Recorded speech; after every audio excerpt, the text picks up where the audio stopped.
I think that's me there. I am. Look, hello. I was just chatting with lovely Chris Evans, who I'll just show you this first of all. Anyway, thank you for joining tonight's show, which is, I think I did this show in 2015. I can't remember exactly my last show ever, one of my many last shows ever. But I love working with Chris, and I think it wasn't after this one. I've done a lot of shows with Go Faster, and Chris has often given me very, very beautiful gigs, and then also given me very, very beautiful gifts afterwards. And I have got downstairs, in fact I might find it when you're watching the show, the copy of Fandabidozi, the Cranky's autobiography, which doesn't quite tell all, certainly if the story that Ian Rankin told me is true about something that happened backstage during Jack and the Beanstalk, I think, but it does tell quite a lot more than you might imagine. But yeah, Chris gives me lovely gifts, and I don't know how many of you can see this. This is something that he sent me, which is, can you recognize that? Can you see what that is? That is, for Kurt Vonnegut fans, that is the sphincter symbol that he does at the end of a lot of chapters. So that was one of his gifts. I'm also wearing, I hope you noticed this, I'm wearing my Robin badge for Don't Tell the production team of Pointless Celebrities, because you're not meant to, because the badges are very expensive, because they use magnetic technology to keep them on, and you're meant to hand the badge back, I think, in case there's another Robin on, not even, sometimes even a non-celebrity Robin. Nevertheless, I purloined this Pointless Celebrities because I thought I'd show you, because we're coming to my house, I'll show you some of the wonderful ephemera that I have here. Oh, what's this? Oh, there we are. There's my Pointless Celebrities trophy there, which I won with the historian Kate Williams. This is like a kind of, in one way, you know, you could say a low rent version of Ricky Gervais showing his awards, but I think just seeing more of a kind of, you know, kitchen sink drama version of those awards, because yeah, that was there is going to be an episode with Josie Long where the two of us teamed up together. I don't know when that's going to be on, but we had a very exciting time. And all I can tell you is, if you do get the chance to see that episode of Pointless Celebrities, can I give away much? I can tell you that we did better than Richard Herring's done. That much I can tell you, but that gives away nothing, does it? And this is the other thing that I was going to show. They're my Celebrity Mastermind, the scariest thing that I have ever done, more scary than abseiling with a man who's holding the rope, who was, I was going to say vaguely drunk, far further than that, someone whose grip you really wouldn't trust. And I did that. And the biggest worry there was, of course, what if I was beaten by Joe Pasquale? Joe Pasquale was doing Planet of the Apes, and I felt he had some pretty simple questions, really. I think I managed to get nearly as many of him on Galen, you know, that kind of question, whereas I was doing a very, very tough intellectual subject of the young ones, 1982 to 1984. And so much tougher. And I forgot that the mascot pig was called Bacon Sandwich, which I look back with great regret. But all the time I thought, if I get beaten by Joe Pasquale, I won't hear the last of that from Stuart Lee. It was like, oh yeah, I can't believe it. Was like, you know, Joe Pasquale crushed you, you know, because when I did free jazz, which was my subject, you know, which was really brilliant, and I did really amazingly, and it was a really tough subject to, but you did the young ones, and Joe Pasquale crushed you, so you've like ruined it for the Comedians Union, everything. But anyway, that didn't happen, though I did forget what chalk was predominantly made of. Yes, I know it's calcium. Thank you very much, everyone. Anyway, yeah, so what's this, what we're doing?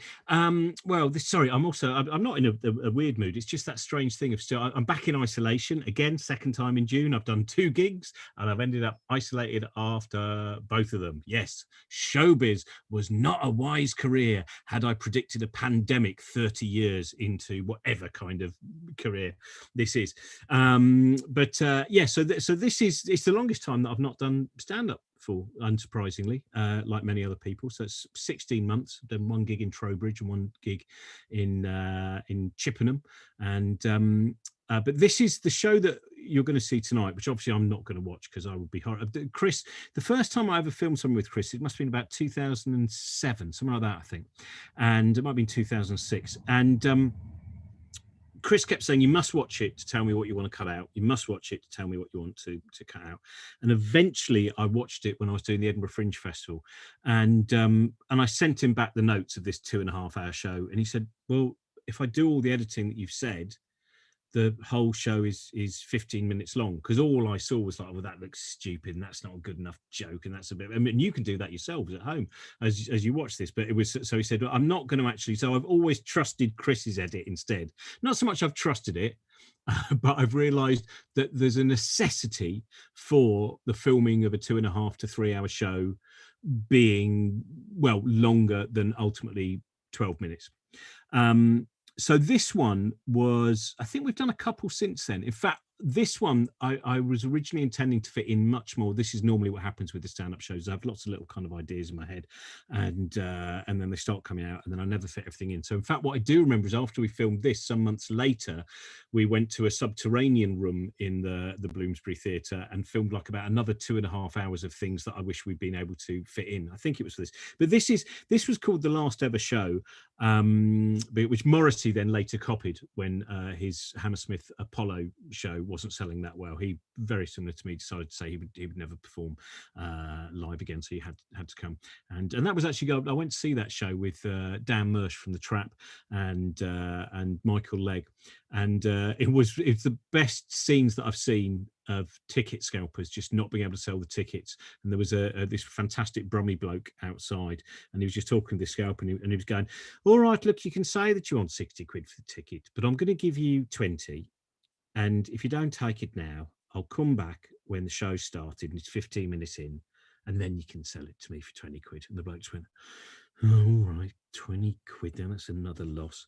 But anyway, it was, so yeah, this Last Ever Show, it came about because I was touring. It was when I was touring in Australia. I was doing a solo tour in Australia. And it was basically, I'd describe it as I hadn't gone mad, but it was within easy reach. That's basically what had happened.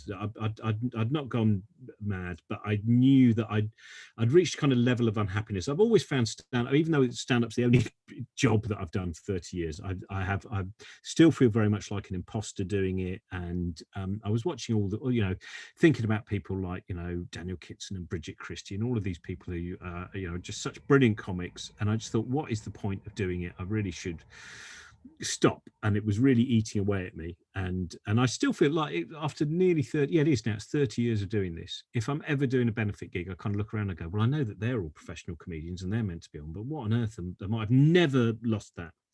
And it had begun to eat away at me so much that I thought, let's just finish this tour and let's finish it and let's just do this gig. And I did say at the time, because of course everyone mocked me and said that'll last about a week.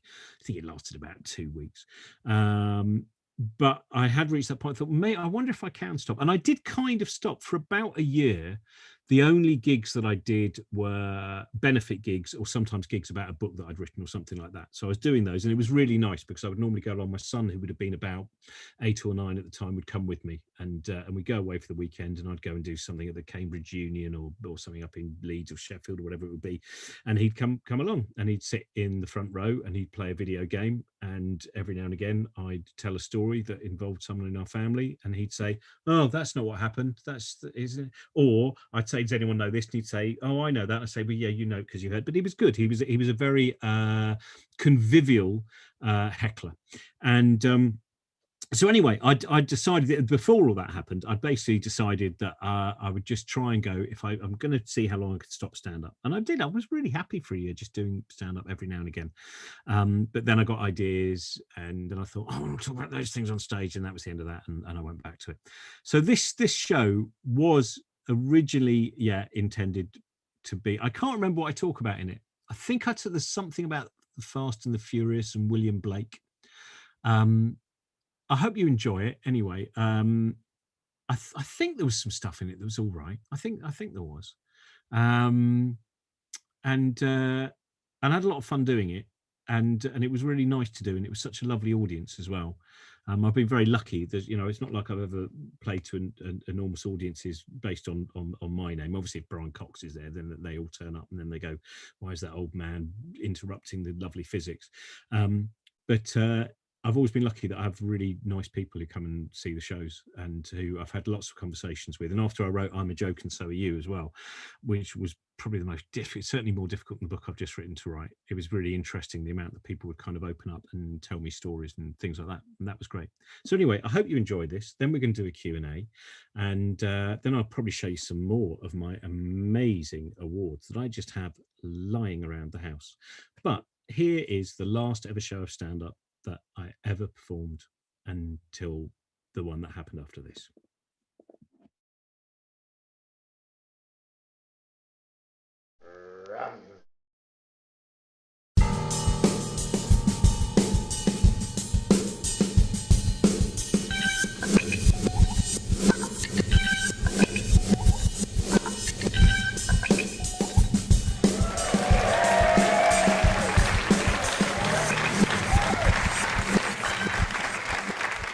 There's a lot to get through, so this. I decided, because I never want to work out exactly what my core demographic is, though I have generally found that very few of them were ever chosen first for games, and which is the way I like it. Isn't it great when your school life was shit and everything improves, and we look at those who are captain of the first 50? Anyway, let's not gloat. And.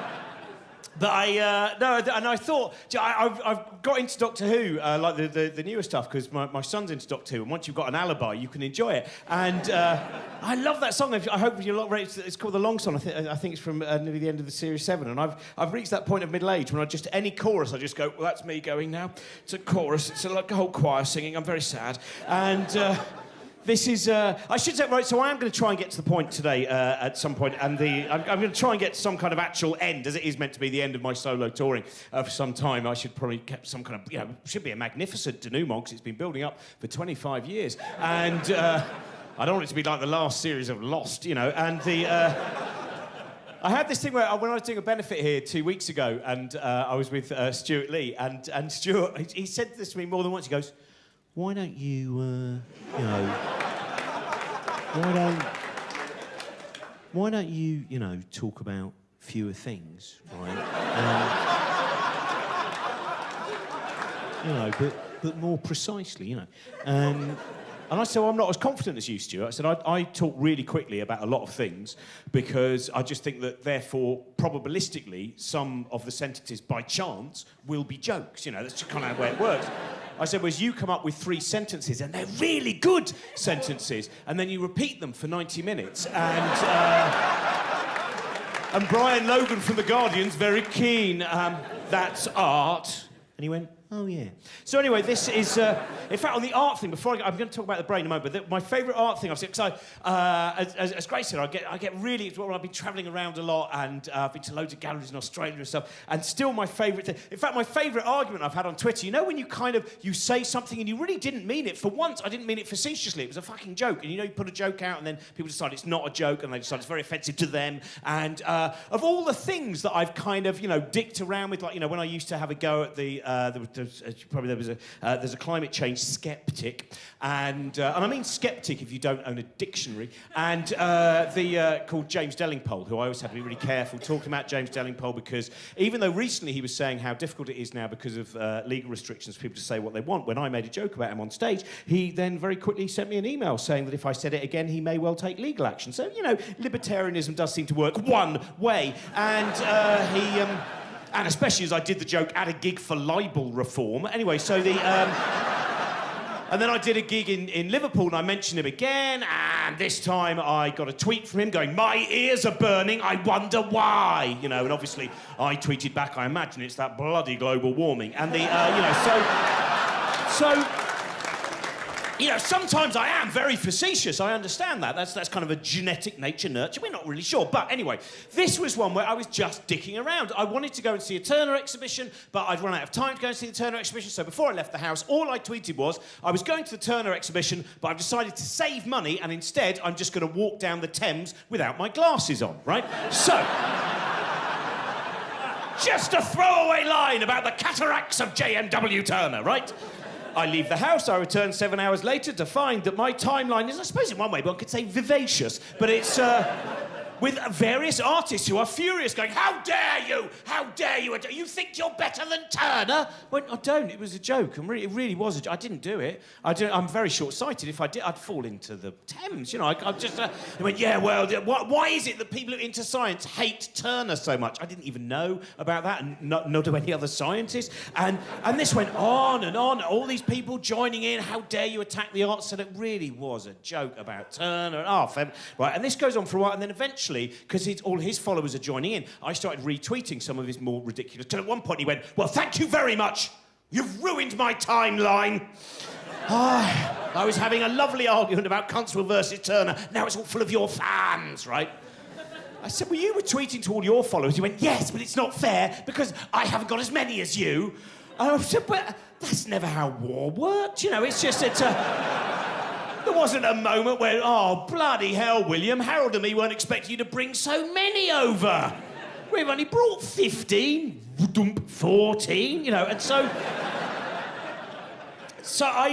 But this is my favourite art thing, right? And a positive thing, I was going around the Tate Britain, and I like Tate Britain a lot, and there's one of my favourite rooms there is a room with a Francis Bacon triptych, which I think it's called, I'm going to get this slightly wrong, but it's three studies for three figures at the base of a crucifixion, right? So it's one of those really, you know, beautifully horrible, grotesque Bacon works where it's kind of eyeless, stretched, deathly skin with gnarled mouths drooling, and which I once saw a tourist standing next to just going... which was a lovely mix, right? And so I often go and look at that room if I've not got very much time. I have a quick look at the Turner and then I'll have a look at the Bacon stuff. And then just so I was about to leave, it was quite like early, it was about like kind of 10 in the morning, I turned and I noticed something I hadn't seen in the room before. And it was like a kind of cushioned bench, and on it was lying what appeared to be a man holding some books like that with a really big bandage. And I probably had, I don't know if you've ever had that moment where you've looked at something and you kind of go, I don't know if that's art or a poorly man, right? It works very well on both levels. You know, it's kind of... Because it was a really big bandage. It was like one of those bandages which... It wasn't just stemming the flow. It was a statement about bandage. And... So I looked at him. I was trying not to stare in case it was just a man having a lie down or someone who was ill. So I was kind of looking over like that. And then I noticed that there was breathing going on. I thought, oh, it's some... And then I thought, hang on a minute. I've been to one of those exhibitions where actually the sculptures could breathe as well. So that's still not enough of a clue. And I keep trying to look over and I go, well, it's kind of beautiful, but it's also might be put... I don't know. And I was about to leave. And then the attendant, who must have been away for a week as well, he came in and it turned out he didn't know either. And he got on his little walkie-talkie and he went, have we got a new exhibit in room 7? Right, I think there's a bloke who's a bit sick then, right? And this guy then opened his eyes, he went, oh, I'm very sorry, I had an operation last week and I just felt a bit faint, but I'm fine now. And he got up and he left. And I just looked and I thought, he's even more art now! I still don't know he's art and poorly human. I love it. Anyway, so this kind of, that creativity, this is part of what I find very, very exciting, again, about being... I'm going to show you, right? Last year, I had a brain scan for fun, which is the best way to have one, right? And I've had more brain scans since I did some stuff with UCL recently where they gave me... I've now got... And I love... It was like, basically what happened was I met a man on a train, because that's how my life works. I meet people on trains, and they say, oh, do you fancy a brain scan? I have an amazing, you know, kind of Renaissance existence. And I was on a late-night train from Tunbridge Wells to London, and this man called Peter came up to me, and not the greatest opening line. He went, I've heard your radio show. Would you like to have a brain scan? And I thought, like, he'd gone, I've heard that. We should check. We really should, you know. So I said, that sounds brilliant. I said, here's my email address. And he went, well, don't you want to check out who I am first? I went, not really. I think life's finite. Whatever happens, it'll be an adventure, right? So he might have not been a scientist. I might have just ended up in his garden, lying in his bin, while he just banged magnets around it, going, oh, yes, this really is an MRI. It really is, yes. Then you can come and live in my love well. So anyway, this... But anyway, it did turn out he did have access to an MRI. So I'll show you, right? It was so much fun. I really enjoyed having it. I mean, it's worrying as well. It's like when I started showing my brain scan, when I did the Edinburgh Festival last year, because I'd had a brain scan. Once you've had a brain scan, you want to show everyone. But like recently, I was having an argument with some kind of, well, just dick, you know. And this guy eventually was really kind of like, oh, you don't really understand anything, and actually, and eventually went, do you even have a brain? And I went, I I can send you the JPEG. And and so I had this. I'll show you. This is the only side tonight. Right? This is my brain. Right. That is a lot of angry veins at the side. I hope you saw those. I use them a lot. By the way, watch out. I've got quite a big occipital lobe. So, it's true that at one point, Anita, who was the woman doing the scan, apparently she went, "Oh my God, his brain's so big, I'm not sure I can fit it all in," and then blushed. Now, very little about outside me has ever made a woman blush. The fact that my rather big occipital lobe had an effect. Anyway, so it was that is basically, that's my brain. And it was, and yeah, when I first showed it in Edinburgh, the moment I walked back out into the bar, I was just expecting someone to come up to me and go, "Hello, I'm a neuroscientist, and I think there was something they missed. When does this end? August, that's lucky." So anyway, I was like, but I got excited to see your own brain, to see this thing that puts together your image of the world. This is, and this is I've become increasingly fascinated by all of these. Like, when I looked at my own brain, and I started to think, well, to me there is also a delightful thing, which is that most of your brain doesn't even know you exist. Most of your brain is getting on with the humdrum banalities of keeping this alive. And then there, at the top of the brain, in the frontal lobes, there lies the you-ness of you, the me-ness of me, right? That's getting... And we think we're in charge. I think I'm very much in charge, probably. And I mean, every single day, your brain, at times, it stops you doing things you'll never even know you were going to do, right? Probably today, at some point, your brain would have gone, "No! Not here! Not in this shopping centre!" Did he do it? No, he didn't. Should we tell him? Never. Let's move on. Right? That's going on. It's exciting and it's disconcerting. That's where, I think that's sometimes where that idea comes from. You've probably heard it when people go, "Oh, do you know what? We only use 10% of our brain. Do you know that? We only use 10% of our brain," right? Which is not true. We don't only use 10% of our brain. And that's quite an interesting thing, actually, because one of the things that I love about touring is because there are scientists sometimes in the audience who will then pick me up on various things that I've got wrong on a reasonably daily basis. And I was out in, where was it? I was out in Oslo. And I talked about the fact that idea that we only use 10% of our brain, that's been bandied around a lot, it's a fiction, it's a myth, and no one even really knows where that idea ultimately comes from. And so I talked about that, and then I went to the bar, and this woman came up, she went, "Oh, hello, I'm a neuroscientist, and I enjoyed the 10% of the brain stuff." She said, "But maybe you don't know that there's been some new research," and that's the beautiful thing. During the time of touring, the kind of, reality in some ways changed a little bit. And she said, "Yeah, the 10% thing," she said, "you are predominantly right about that, but it's not entirely right." She said, "Recently, there's been some research in Helsinki, and I think it's been published in Nature as well." So what they found out is, yes, it is predominantly true that we don't only use 10% of our brain, but what they found out is that people who say, "We only use 10% of our brain," do only use 10% of their brain. So it's a little bit of learning there for you, right? So this is what, when you... And I had, like that train journey, that wasn't... I've had 3 really good neuroscience-based train journeys, right? I had one where I was going from Leeds to Manchester quite late at night, and this man called Nick came up to me, and he was very nervous, right? He approached me at Huddersfield, and he was very nervous. I don't know why he approached me at Huddersfield, of course, which often happens on that particular Trans-Pennine route, and... So anyway, so he approached it, and he looked really nervous. I'd never met him before, and he went, "Hello, oh, you're probably a bit tired. I should probably leave you alone." I said, No, it's fine. He went, "Are you sure?" I went, Yeah, no, it's fine." He went, "Oh, thanks very much." He went, "Oh, I've got a bit of a weird question for you." I went, "Oh, I probably shouldn't ask it." I went, "It's fine, ask me." He went, "Are you sure?" I went, Yeah. He went, "Oh, right." He said, "Look, it's really weird." He said, "I just wondered, would you like to come to the Royal Hospital for Neurodisability and have your EEG done?" And I went, "Yeah, I'd love to. Here's my email address." And he smiled. He went, "Bloody hell." He went, "Oh, I've been..." The moment I saw you get on the train, I thought, "I've got to go up," but I've been really nervous. And, that must be the weirdest question you've been asked all week." I went, "Not even in the top 5. I said, "It's not..." It was Saturday, see, and it was... And he said, "What? There's been a weirder one than that?" I said, "Much better weird." I said, on Monday, I was in Sutton Coldfield on the local line train to Birmingham New Street, and a woman just came up to me and went, "Hello, I'm from Birmingham University Psychology Department. Could we do some tests on you?"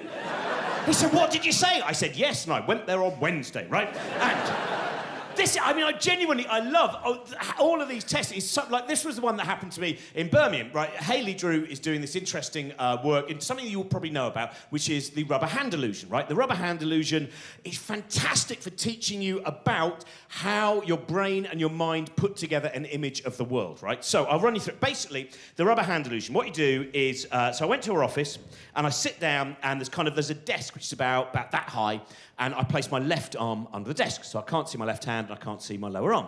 And then on top of the desk is a rubber hand that looks very much like a human hand. And if you want, you can kind of connect your sleeve so it looks like an extension of your body. Now, all you need to do for the first bit of it is you just have to stare at the rubber hand. Now, 1/3 of people, including me, within approximately a minute, you go, that's a bit weird. I'm beginning to feel as if that is the hand that I can sense. And it really does. It's like you can't feel that hand out, or at least that's what your brain does. You kind of look at that and you think, I really get the sense that I can feel that hand. And you get paranoid at times. You go, it's a little bit weird. My hand feels a bit numb. It's like I can't move my fingers. Oh yes, because it's a rubber hand, not connected to me at all. Well done, rational mind, right? And it's so, you can do it, it's so, I mean, basically what you do is your brain is doing a shortcut. It's going, well, that's a hand. It's probably yours, you know. Then they up the ante. Then it gets even better, right? So Hayley gets out 2 paintbrushes and she starts stroking my real connected but hidden hand and the rubber hand at the same time in the same direction. Now, at this point, about 80% of you, if you experience this, would find that within 2 minutes, you'd go, whoa, that is insane. It feels so much like you can feel the brush in that rubber hand. That hand is dead to you. That's got nothing to do with you anymore. Now, a disconnected rubber hand, you can feel the brush going back and forth, and you really, it's a beautiful moment of going, I need to question more and more why I perceive the world as I do. That, you know, perception is not, it's not a passive activity. It is an active thing, right? So you're just watching and then just brushing, and this goes on for about 5 minutes, and I go, I know all about this experiment, so I wonder if it would actually work, but it really does work. That is really weird, right? And I'm lost in it. 5 minutes just keeps brushing and brushing, and it is one of the most mesmeric experiences I've ever had. And then suddenly, out of nowhere, she gets a hammer and goes, ah, you go, oh, fucking hell! Oh, and she goes, ha ha! You really believe that was your hand, didn't you? Yes, I did! Why did you do that? I'm a psychologist. So, it is brilliant, and you can do this. Everyone here, right, if you've not done it before, you don't need a rubber hand, right? If you haven't got a rubber hand, right, all you need is a glove and a friend. That is all that is required, right? A glove and a friend and a good opening line. Don't just go, I've got a glove. Would you like to do an experiment? Mary, come back, right? So it is just... It's fantastic if you do that tonight, right? Just a glove, a brush, anything like that, it will work. Now, if you haven't got a glove and or a friend, here's something else you can do, right? This one is actually my favourite of all the little mind-brain experiments I've done, right? All you need for this is basically, you just need a mirror. That's it, really. A mirror at head height, right? Which is probably the height you've gone for. That seems to be a very, very popular height for a mirror at the moment. The toe mirror still not catching on, despite all the articles in Elle. Anyway, so a head-height mirror, and you need a room where you can get quite a low light, right? A light where you can see your face, but you can't really see the background, right? The background is dark. All you need to do for this is just start staring directly into your own eyes. Just look directly into your own eyes. Don't look away at all. Properly concentrate. This will take about 90 seconds to 2 minutes, right?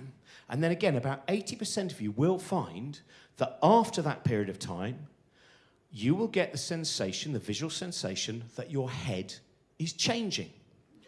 Some of you will get the sense that your head is kind of pulsating and bubbling, right? Some of you will get the sense that you've suddenly become incredibly old, like wretchedly comic book old. Some of you, your head will seem to start to disappear. And what is going on is you are giving your brain so little feedback that eventually goes, nothing seems to be going on. We better start making some shit up. And it's fantastic, right? And I got really hooked into it. It's like, yeah, it's just like, I'll give it another go. Oh, it never quite totally disappears, right? And it's a beauty, and this is what I find, again, the way that once you start experimenting, and you can do all these experiments yourself, these little shortcuts, these making us realise, so again, the complexity of the brain, also the fact that if it can save time, it will, right? It will. It's like when I watch, for instance, the way my son's brain has changed. You know, I have a son, and his changing of his brain, you know, he's now 7.5, and it's fantastic to watch when they're very, like the moment when a child is born, that moment there, you see, like now, at the age, like when he was 6, I've been through lots of different stages. Still, one of my favourite stages was when he was 4 and he began to have that kind of, you know, a little bit of sense of humour, a little bit of playfulness. I mean, they have that earlier than that, but he gets, like, there was one time, my favourite story was when he was in the bath and he just shouted to me and he went, "Dad, I just put my finger up my bottom and there's all poo up there." I said, "Of course there is. That's where the poo is, isn't it?" He went, "Oh yeah, I'd forgotten," right? I said, "Don't put your finger up there again. That is mainly an area of the body for things to come out from," right? Which even then, as a liberal parent, I thought, was that the right thing to say? Will that have Freudian ramifications? I don't know. Father said I should never put anything up there, so as an act of rebellion from the age of 15, anything I can find. Those your angry birds. Now at 7, he can do things like, there's a lovely thing, again, that bit where you know how well they manipulate you, the beauty of understanding, you know, their empathy has reached the point, they know how to get in your mind. So I remember one time where he just went, "Dad, I love you." I went, "I love you as well." He went, "I love Mummy as well." I went, "Mummy loves you as well, that's good, we all love each other." "Yeah." I said, "You do really love us, don't you?" He went, "Oh yeah, oh yeah." I said, "Just because Mummy and me were talking about this the other day, and we've noticed that quite often, shortly after you've told us you love us, you then mentioned there's a new form of Minion Rush to download.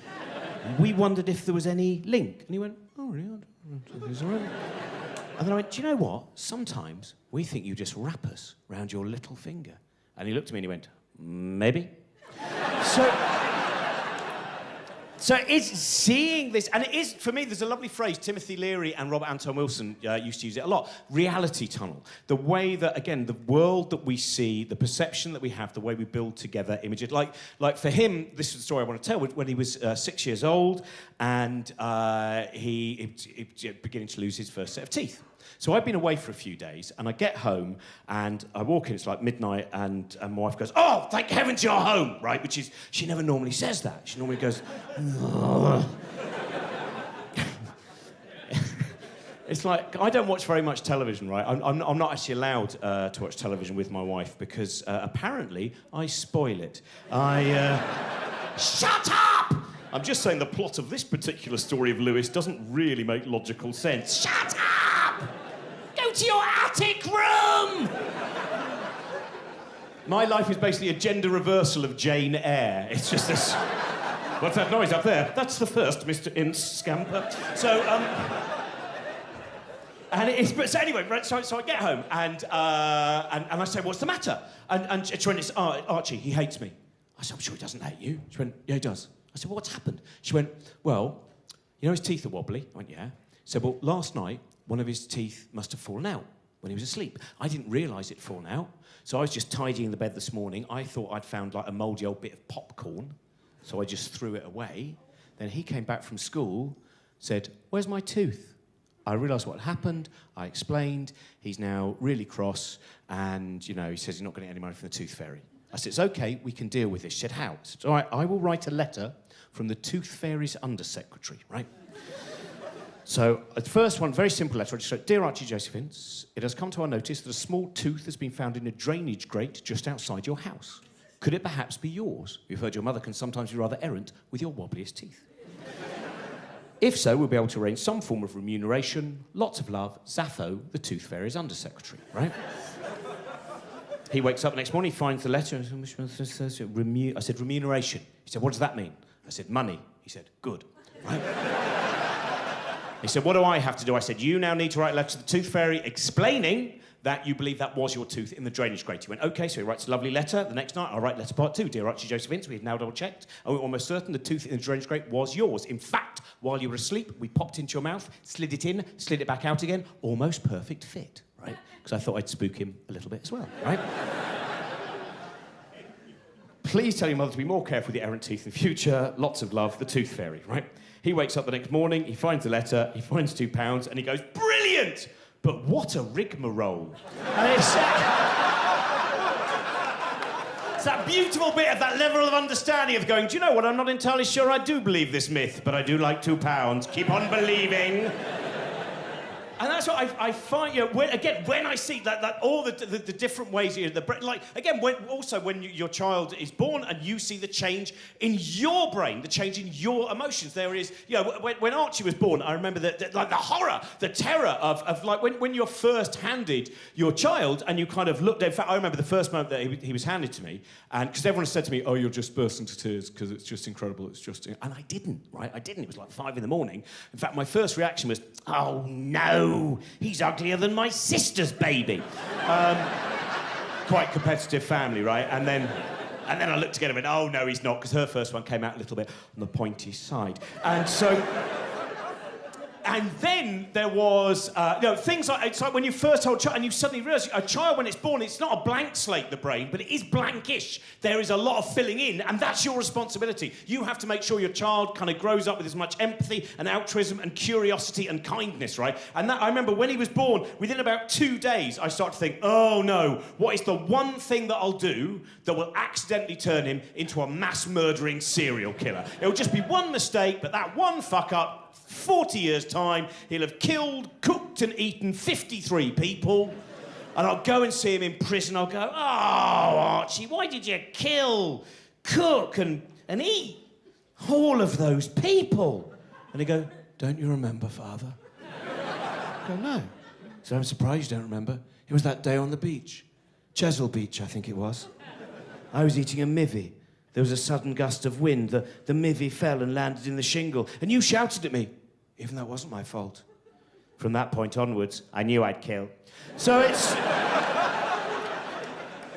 But I love, it's like, you know, this, and that's what, because it is such, you know, the brain, what it can take in, it's like, this is, I mean, when I found the emotions change, because that is the beautiful thing, when you see their emotions change, their empathy, their altruism, you see the way you change, that kind of, like, one of the things, like, from, when children, like any women here have given birth will know about this. For instance, when you see some of the emotional changes in you during pregnancy. For instance, you might see sometimes in about the final trimester, there might be a moment where you suddenly find yourself turning to your partner and going, why haven't you done anything with the nursery yet? You haven't even put the cot up. You haven't even painted it. Jesus Christ, how long is this going to take? Do you know what, Keith? Sometimes I think you were the worst mistake I've ever made.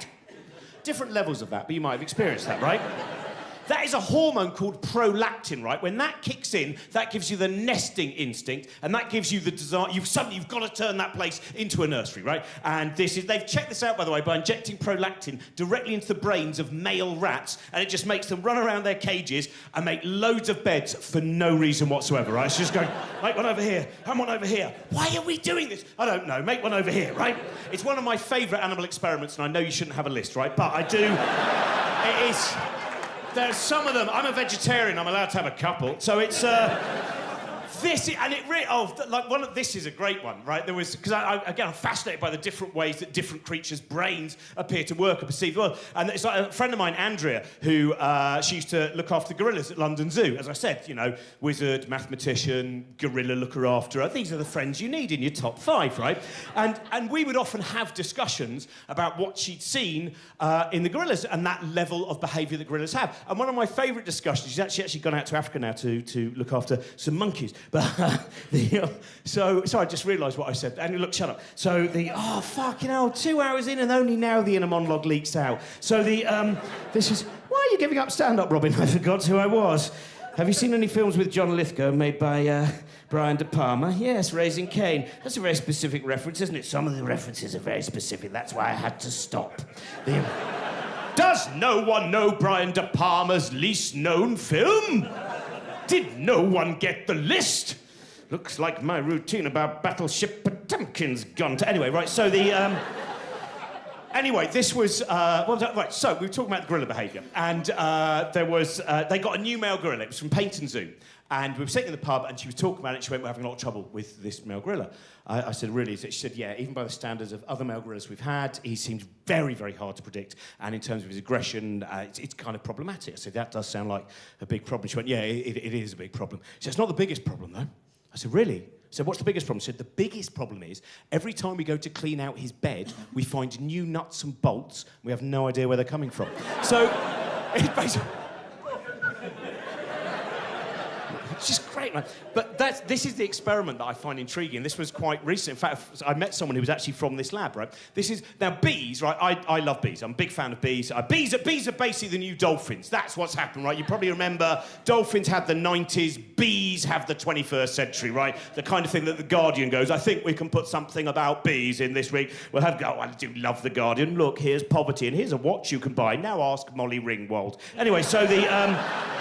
Fucking hell. So, this is right. So this is like, well, obviously, I like bees because I said I'm vegetarian, right? And I was thinking recently, like, I used to be one of those vegetarians. I'm so Morrissey-esque in the terms that I couldn't even kill a fly. You know that thing where you go? Anyone here ever had that moment where you've killed a fly and then you've been racked with remorse? You're going, I killed a fly. Why did I do that? The fly's dead. The fly is dead, and I killed its death for no reason. And so and then I found a change in me again, like when I was 45 last year, right? I'd never killed flies. No, I did kill a fly. I'd be racked with remorse, and I'd write a haiku, right? But on this was late at night, right? I have insomnia quite a lot of the time. Well, again, insomnia is a fascinating part of the human brain. That self-loathing thing. If any of you have an insomnia, you will know about this, right? The thing where you have days and days of barely sleeping at all, right? Days and days. And then finally you go, tonight I must sleep. There's nowhere I can't sleep. I've been walking. I'm dead. I must sleep. And you get into your bed and you put like kind of your earplugs in and you close your eyes. You go, there's no way that I can't sleep now. And then just as you close your eyes, your own brain just goes, ha ha! Thought you were going to sleep? I don't think so! Because I'm going to sing Serge Gainsbourg songs in your head in a sarcastic manner until the dawn chorus. Ha ha ha! Je t'aime moi non plus! Then the other downside is the moment people find out you've got insomnia, they go, oh really? You've got insomnia? Have you tried? Yes, I have! Whatever you're going to say of the list of 3, I've tried it. I was going to say, have you tried chamomile tea? Well, I haven't even heard of chamomile tea. What sleep clinic do you work at? Have you thought of getting a better pillow? A pillow, of course, a pillow. Now I realise why I'm not sleeping. It's trying to lie in broken glass and manure. That's a warning. So anyway, it was one of those nights when a really annoyingly stupid fly came into my room, right? You know, one of those autumn flies that even by the standards of a fly is an idiot, right? Banging against my skylight, right, in the attic room, banging away. And eventually I can't take this, and I get a copy of the 14 Times, and I roll it up, and I go, sorry, and I smash the fly, and the fly drops and dies. And then I stood there for a moment going, any moment now, racked with remorse. And I waited a bit longer. No, it never came. All that came was eventually my own mind going, it's just a fly. It doesn't matter, it's only a fly. It was never going to write a great work of poetry or make one wonderful discovery. It's just a fly. When that 14 Times reached its wingtips, that fly wasn't going, oh no, I can't believe it. And on my last day before retirement as well. Oh, today was going to be my last day of vomiting on ham. Boo-hoo-hoo, right?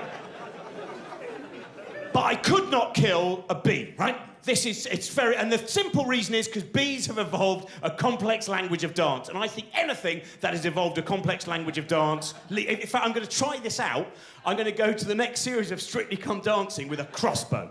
And I'm afraid your tango wasn't good enough, EastEnders star. Anyway, so you probably know about it, so if you don't know, it's the waggle dance. It's a beautiful piece of evolution, right? The waggle dance is basically, we call it a dance, our interpretation, right? One bee leaves the hive, and it finds where the best pollen is, and then it returns to the hive, and it does this dance, and in that dance, basically explains where the best pollen is to the other bees. And I also hope that eventually it gets to the point of evolution where, as well as that, they can also include some scurrilous gossip, right? Like the idea of a bee coming, in a minute, I'll tell you where the best pollen is, but first, let me tell you what happened to me and a crane fly. Get on with it! In a minute. Right, anyway, so, I've done that, Ian. But this is my favourite. This is such a beautiful experiment, right? They gave a bee a small amount of cocaine, right? Obviously a small amount. It's a bee. Don't overdo it, right? So they gave a bee a small amount of cocaine, and when it returned to the hive and did the waggle dance, it exaggerated how much pollen it had found, right? And I just... So even a bee is turned into a vile narcissist by going, oh, you won't believe it, it was amazing! There was pollen everywhere, huge cherry blossoms. We went there was just an old mushroom. Shut up! There was loads. Anyway, I'm going to Soho to work in advertising and ruin art. Bye! Right. There's actually the other one, very quickly. The other one that I love is there was a great film recently about. It was actually almost a year ago. Actually, a wonderful filmmaker called Chris Riley did a film about John C. Lilly, and John C. Lilly was one of those very interesting neuroscientists of the 1950s, 1960s, who was kind of quite experimental in what he did, and he wrote some very interesting books. I would recommend looking at some of his work. And this wonderful documentary was basically about a dolphin. John C. Lilly and Margaret Brown decided that they would try and teach a dolphin to speak English, right? And it didn't work out, by the way, just in case you think you might have missed the dolphin that speaks English story. And so anyway, right, so they're trying to teach it, and the documentary is following all this kind of archive footage and then current interviews, right? And you see the, hello, right? It's not working out very well. And then about 40 minutes in, there's this wonderful moment where the voiceover just goes, at this point, they decided to give the dolphin some LSD. And my wife went, what on earth? They gave a dolphin LSD? Why did they give a dolphin LSD? I said it was the 1960s. Neuroscientists gave everything LSD. It was one of those brief windows of funding opportunity, that kind of, we can get money for what? Oh, I think so, thank you very much. Some for the goat, some for the blackbird, and a little bit for me. Everything is purple! And it was, and and if you look John C. Lilly up, right, because the great thing is, if you look at the different photos of him on the internet, on the images, you will see very much the arc of his life. So you see a picture from him in the 50s, neat hair, bow tie. Hello, I'm John C. Lilly. I'm fascinated by the nature of the brain, the corpus callosum, the parietal lobe, and I hope to investigate that more over the ensuing months. Then, cut to late 1960s. Now, not neat bow tie and lovely hair. Now, weird beard, strange shirt, Davy Crockett hat, right? So it's like, I've taken LSD! The doors and the windows of perception are open! I hear rainbows! Cut to a picture from the late 90s, just this face that goes, looking back, I wasted 3 decades of my life. Anyway, so... But these are... Sorry, I'm talking about the pregnancy thing. That's gone on a long arc, hasn't it? Anyway, who's not had Stockholm Syndrome before? So, when I bring out the Kool-Aid, leave it. So, the... Good bit of satire on Jim Jones. That's only 35 years out of date. Yeah, good, isn't it? Yeah. Anyway, so... This is the bit where I'm beginning to lose the kind of grip. And I know some of you thought it was earlier, but I was very much in control then of the narrative arc. So anyway, right, I'll try and do the last few stories, because I know it's very hot and it's a Tuesday, and it's... I'm just showing off my knowledge there. I know it's very hot, and it's a Tuesday. Ask me another question. So, But I had this... So... This is the thing that I love about, right? So when my son was born, and that was a weird thing, right? Because I didn't think I had changed emotionally, right? I was worried, I was scared, it's a very scary thing. But because I didn't cry when I actually held him for the first time, I didn't think anything had changed. And then when I left the hospital that night, because anyone here who's had a child will know, there is a moment where you suddenly go, oh, I'll never be in control of my emotions again. I hadn't realised, right? And... it was that night I sat down and I suddenly realised I was crying and I couldn't work out why I was crying. And then I looked and it was something on the television, right, that I'd found very moving, right? It turned out I was crying because of an advert for butter, right? And it was a very moving advert for butter, right? There's goats on a hill and there's the cello music of Elgar, right? That was it. It got me. Oh, the most beautiful advert for butter I've ever seen. It's spreadable straight from the fridge. Not like old butter that would all break the toast. Oh, how lucky that Archie's been born into a world where he can spread his butter in many different temperatures. I weep for his joy. Right, so... And this is this beautiful... Because I love it. I mean, again, a lot of this is about empathy as well. And it's because there's a thing called... You probably all know about this, right? There's a thing called crying porn. There was a lovely that came just over there, almost immediately. This is... I might not tell you, then you'll have to ask her. Or put it into a search engine and find out that everything suddenly changes with some of your top choices on Google. No, so... Right. crying porn, I find this fact... This is this thing, again, about empathy in human beings, where crying porn... You know when maybe you've been to an event and you felt you should have cried and you didn't cry, and you think, I want to cry, and so you have certain things that you might turn to. Crying porn are those films or songs or TV series that move you a great deal. So a great example of crying porn would be The Elephant Man. David Lynch's The Elephant Man, right? It's a very, very beautiful film, and I think it has many moments in it. I was watching it recently in a Leicester Holiday Inn at 1 a.m, just to drown out the 3 people next door who'd followed me from the Travelodge in Chesterfield. And, Elephant Man, there was an episode of Inside Number 9 by Reece Shearsmith and Steve Pemberton, the second episode with Sheridan Smith, which I thought was absolutely beautiful, fantastic. And music sometimes, like Billy Bragg's Tank Park Salute. Any film made by Pixar, normally, that's crying. Like, there's a bit, if you've not seen the first 10 minutes of Up, that is crying porn, right? If you've ever sat and watched that first 10 minutes of Up with a friend of yours who hasn't been moved, haven't you kind of looked and gone, I'm not sure I trust you anymore? I was kind of like... I think if they ever remake Blade Runner, that should be the test they do on the replicants. It's kind of like, sit down here, Rick Deckard, we're going to put on Wall-E. Anyway, so it's... But it is, you know, so these, and it's it's this strange thing that our brain does not delineate between real experience and a film, and you know it's actors, but again, like the rubber hand, for some reason, you get carried away with it, right? Now, tonight, because it's the last show, I want to talk about my crying porn, right? And there are many of them, right? But this is #1 crying porn, and this will mainly mean something to men who are approximately my age, because my crying porn is the mercenary action movie, The Wild Geese, right? Now, if you've not seen that film, I'll give you the background. It stars Richard Burton, Richard Harris, Hardy Kruger, and Roger Moore. Roger Moore plays the Irish character in it, but doesn't bother doing the accent. My name's Sean Flynn, bejesus, etc. And it's great, right? And you watch it and you go, why did they give that part to Richard Harris? He's Irish. Well, I want that part.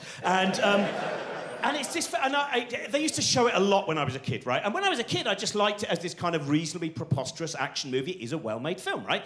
But the older I've got, there are 2 scenes in it which every single time get me. Like the crying porn of... I'll tell you, this is how terrible it is, right? There is one scene that I'm going to tell you about tonight, which when I started talking about it at the Edinburgh Fringe, just talking about it, reenacting it in my head, a film that I've seen 43 times, I actually started welling up one afternoon, remembering this scene, right? Now, the first thing I'll tell you about is this, right? Richard Harris is, he's a kind mercenary. He's a mercenary that's chosen to do it for altruistic reasons. As you know, a lot of people go into military mercenary work just to help, you know, and Mark Thatcher, etc. And let's see if that makes the edit of the Go Faster Strike DVD, or whether the lawyers say, no. Anyway, so...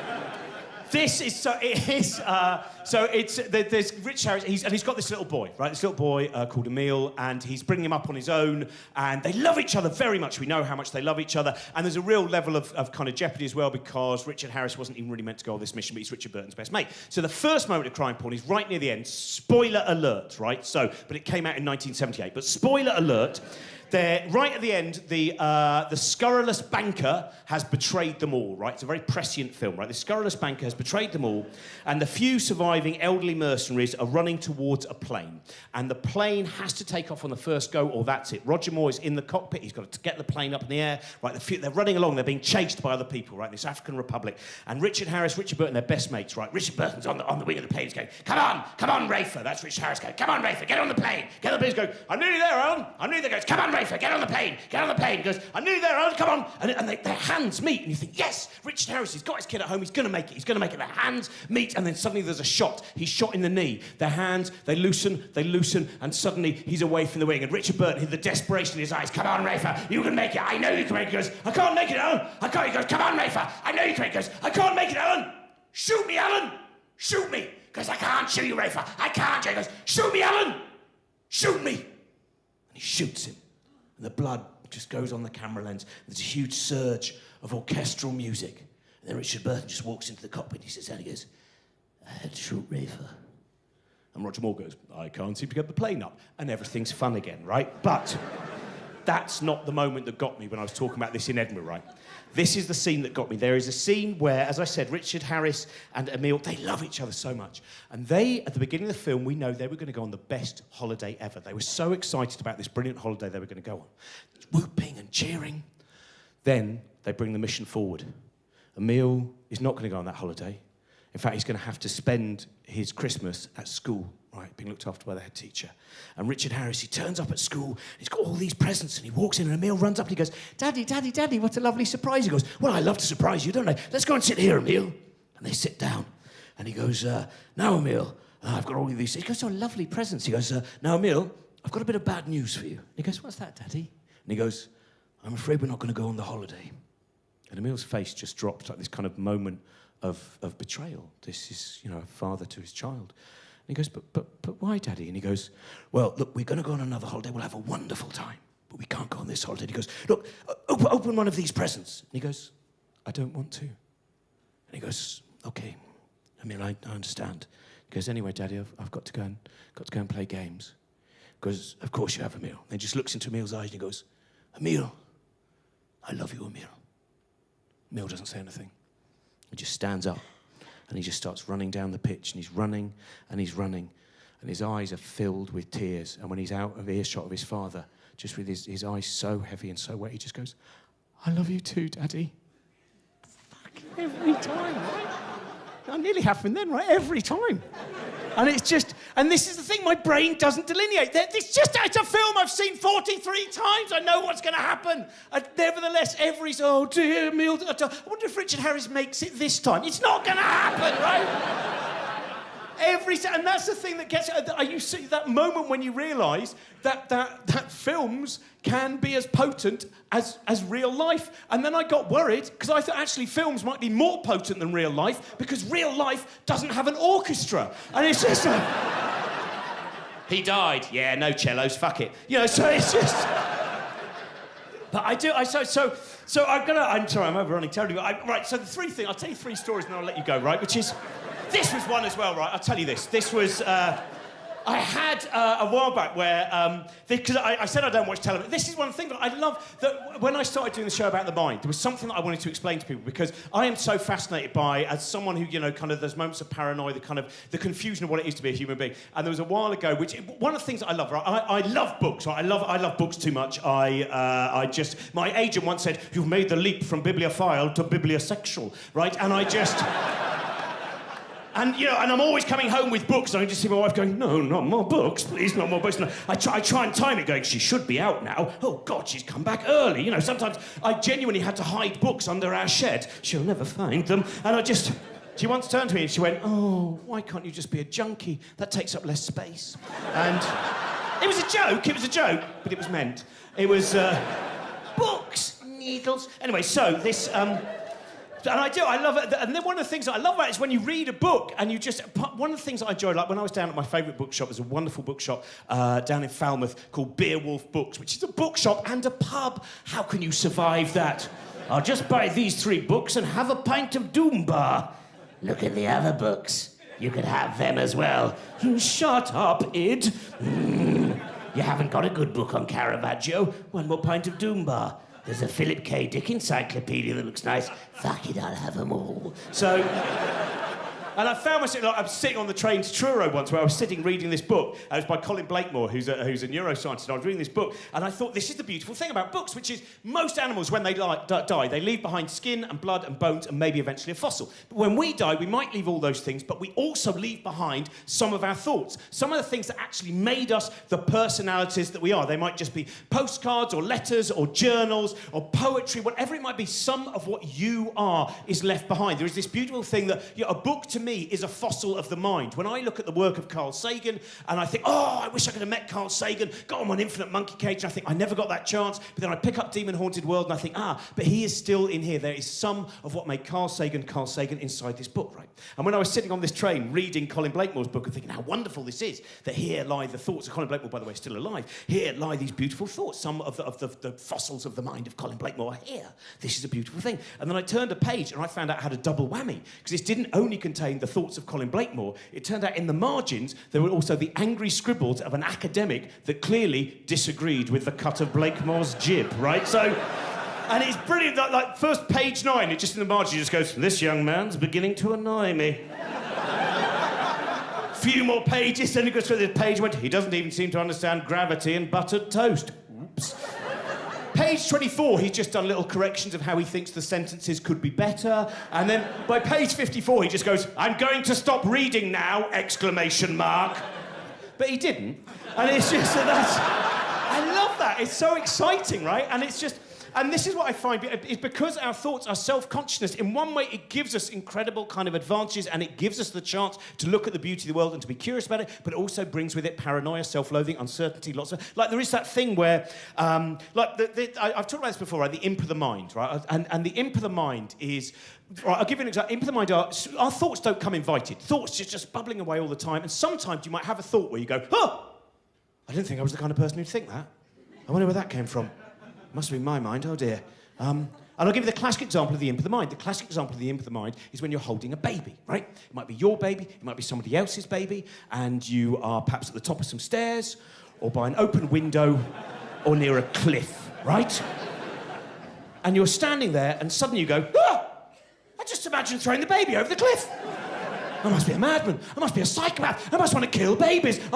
Jean, do you want to take Albie back?" "Yes, my arms are getting a bit tired. I didn't imagine just throwing him over that cliff." "You want him back?" "No, that's fair enough," right? So that moment, right, is, and I imagine, how many of you have ever experienced that? I knew this is my core demographic. We all have, right? I should be more specific, by the way. But the thought I was talking about is definitely "I just imagined throwing the baby over the cliff," not "I just imagined throwing the baby over the cliff." Very different thought, right? Now, this is the beautiful thing, is I found out in the times that I've been doing this tour, the number of... Sometimes only 2 people put their hand up. Sometimes 30 people put their hand up, right? And sometimes it's this wonderful moment where you can see the rest of the audience going, "Well, I am very superior," right? Until you find out what it means. What it means is, for those of you who've had that thought, it's not that you want to throw a baby over the cliff. It's actually your brain going, "Oh, she's holding a baby. I better send a little message to say, remember not to throw the baby over the cliff." Oh, I seem to have said that in a very cack-handed way that creates a sense that it's almost a desire. Never mind, psychotherapy can deal with that later, right? So this is... And then that lovely moment where I can turn to the rest of the audience and go, "So those of you who haven't ever had those thoughts, I don't even know why you're alive." Because those people who don't have those thoughts are the kind of people who go, "I wonder what would happen if..." Well, that hasn't worked out well at all, has it? But that's the beautiful thing, right? Our brain all the time, we've delivered it quite badly, we'll hopefully get better through mutation, heredity, natural selection, and various cultural things, right? So this is the beauty. And it's like, some of the thoughts, I started reading more and more about this, because like another common thought you might have is, if you've ever been on a very busy train platform, and you suddenly have that moment when a freight train goes through where you go, "I didn't think I felt suicidal, but at the same time, I don't trust my own legs not to play a trick on me. I step back, hold on to bench, wait," right? That's the kind of thing. Sometimes the psychopathic one where you just go, "That man in front of me, I don't like him and I don't like his ringtone. Who's gonna know?" That one. But then I started reading this book about the imp of the mind, right? So I read this book, and I thought it would help, because it would give me a greater understanding, and I could share it more with kind of other audiences and stuff like that. So I started reading this, and I read it, and at the end of it I was like, "Oh, brilliant, that's really helped everything." And then a day later I went, "Oh, no, it hasn't." Because all it's done is it fed my imp. So though I had a greater understanding of what it meant, I also now had lots more weird impulsive thoughts. So, the first page of the book just has this, goes, "One of the most common imps of the mind is when seeing someone walking a dog in front of you and imagining yourself in a sexual situation with the dog." It wasn't. I'd never had that one before. Read the book, 2 days later, get off at Nottingham, someone's walking a dachshund. Oh, for fuck's sake, I'll have to go this way then. So it's just... But that is, all of these, this beautiful... the complexity where you get with, like with the self-consciousness as well, the fact that you have to make sure your self-consciousness doesn't hold you back. We need that kind of, that level of understanding ourselves, but at the same time, not a fear of, sometimes... Because I hang around with freaks and weirdos, I'm very, very lucky. And it just means that I can often share ridiculous ideas. Other people sometimes feel they're in a society where they think, "I better just keep my mouth shut." Like, there was a thing that I really liked at the weekend, when you see the possible cultural hope, right? There are dreadful things going on, but there are also good things. I was at a wedding, and I was with my son, and he'd ended up playing... There was a friend of mine there, and she was with her wife. And he played some Star Wars games with her. And then afterwards he went, oh, by the way, who is she? And I went, oh, that's Susan's wife. And he just went, oh, right, so she's married to a woman. And just that bit of, you go back a couple of just a kid, 7-year-old, yeah, I imagine that's what's going on. The fact that when you think of some of the fucking people, like the bed and breakfast thing 2 years ago, where you had people going, I can't have homosexuals in my bed and breakfast. Imagine what they'll get up to. They'll be rubbing a potpourri all over their naked bodies. I don't know what they'll be using our tea and coffee making facilities for.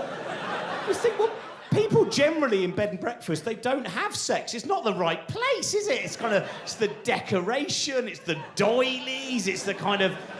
They're very rarely an arousing environment. It's like, and also there's someone else's house. Not only are they someone else's house, more often than not, there's someone quite creepy's house as well. It's kind of, welcome to my house, come in. It's your house as well for the weekend. Do you like dead owls? And it's... I remember talking about that a while ago, and someone said, well, you're very unfair about some of those people, because some of those people, they are homophobic, and it's a condition. I went, is it a condition? Is it a condition? Is it kind of, oh, yes. Because I've never seen someone who's I've got homophobia. It's very worrying. The other day, I was at home listening to the Jeremy Vine show, and then suddenly they played Soft Cells, Say Hello, Wave Goodbye, and I leapt on a chair and started screaming. Arachnophobia is not going, I don't like spiders. It's not natural, is it, what spiders do? Making webs. No, I don't like spiders. I think you want to be a spider. Fuck off. So, I do. So anyway, right, this is the thing that I wanted to... Right, oh, God, there's still 3 stories. I told you that about half an hour ago, right? So, there's always 3 stories. Like just a hyperkinetic version of a Beckett play. When will one of the stories appear? Maybe not. So let's hang ourselves. Anyway, so this is still my favourite thing that ever happened once was when I went to see the recent production of Waiting for Godot, which was fantastic. But I once tweeted about Waiting for Godot and the fact that Godot never appears, and someone wrote back to him, well, thank you very much. I was going to see that on Tuesday. I won't bother now. And... It's like another of my... When I was talking about those things, asked, like when you ask the audience a question, still my favourite moment ever of the kind of the last 10 years I've been touring was there was one... I'd been round to visit a friend, and she'd recently had a baby, and we were looking at the baby, and we had a cup of tea, and then she came in and suddenly went, oh, by the way, I've made a pudding out of my breast milk. Would you like to try it? Right? And we didn't, right? Didn't want to try it, and in fact pretended we were lactose intolerant, which... highly unlikely when you poured that amount of milk in your tea 10 minutes ago. It's just, come on, 24-hour lactose intolerance, right?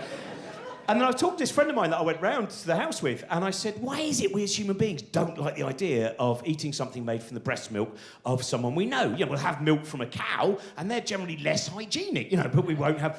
And so that night I went out to the gig, and I thought I'll ask this to the audience. And I said, who here would eat a pudding made out of the breast milk of a woman they knew? And only one man put his hand up, but he put his hand like this. Yes! Oh. I said, you're thinking of a particular woman, aren't you? He went, yes, I am. Yes, she was meant to meet me here this evening, but she didn't turn up. I'm a bit annoyed, right? 10 minutes later, she turned up, right?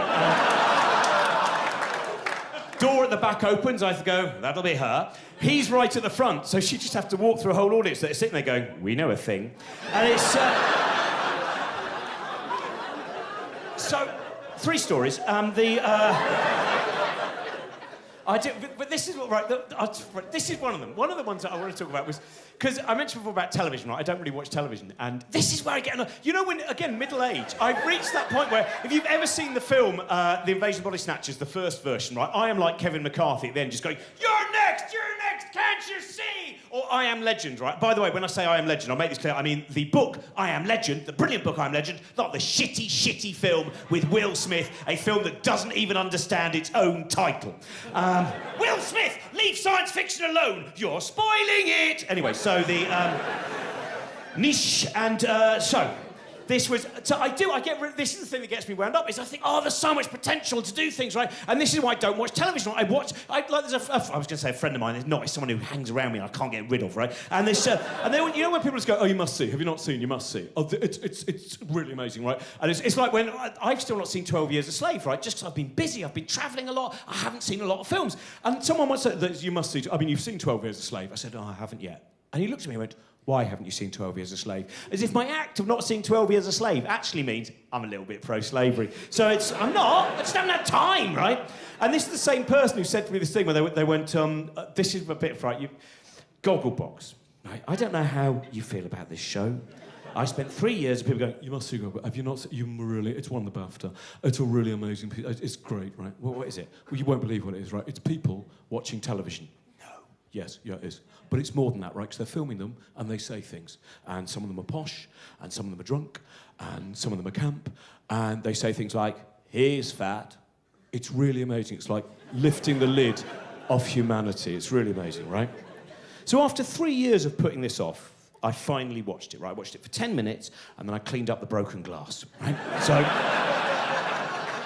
I don't get it. I really don't, and I'm trying. I'm fucking trying with pop culture, but there's so many beautiful things, so many wonderful things out there, so many paintings and films, and I don't get it, right?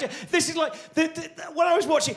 There's an animal, right? There's an animal called the sea squirt, and I'm going to anthropomorphise here a bit, right? The sea squirt reaches a point in its existence where, when it finds somewhere secure, it will attach itself to that rock, and it will eat its own brain. That, to me, is Gogglebox, right? That is the act of just kind of going, what a comfortable place, flick. Yum, yum, yum. I think George Osborne's a safe pair of hands. Yum, yum. So, this is... Not too tired to be angry now, just... It's like when ages ago, right, I had to, I love cinema. There's so many, you know, I watched a Laurel and Hardy double bill recently, and it was just so hard-boiled eggs and nuts. It's just so fucking beautiful, right? But about 3 years ago, I had to go and watch Fast and Furious 4, right? And you know when sometimes films aren't really your genre? And, films I like are generally, they're kind of Scandinavian films made in between 1957 and 1964, and they're normally about a priest very slowly losing his faith next to a monochromatic waterfall, right? It's like nothing happens but for ages, and it really, even though you think nothing's happened with it, it haunts you and it won't ever go away, and you're just kind of going, hang on a minute, and then about 5 months later you go, I've just realised why the hymnal fell on the pump organ. Of course, it represented his fear of Joseph of Arimathea. Well done, Ingmar, right? Fast and Furious 4 doesn't have the same level of subtext, right? So... I went to see that film, and I'd had to take a young relative to go and see the film, right? And he enjoyed it. I was annoyed right at the start. I was annoyed because I sat down. It turned out there wasn't enough light being reflected off the screen for me to be able to read my book, right? So I'm a little bit annoyed.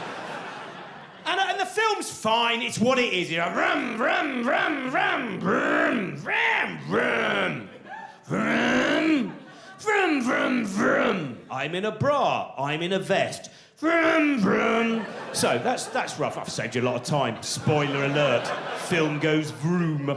And so then when I left the film, right, it was fine for what it was meant to be. I understood what it was meant to be. But when I left, it wasn't just my kind of relative, and it was the fact that it was the other people, predominantly men who were leaving. It was what they were saying. I didn't mind that it was just this thing that existed, and I understood the market for it. But the way that people left, they just went, that was all right, wasn't it? I thought it was all right. What did you think it was? I thought it was all right. Was it all right? Yeah, it was all right. I think it was, do you think it was better than Tokyo Drift?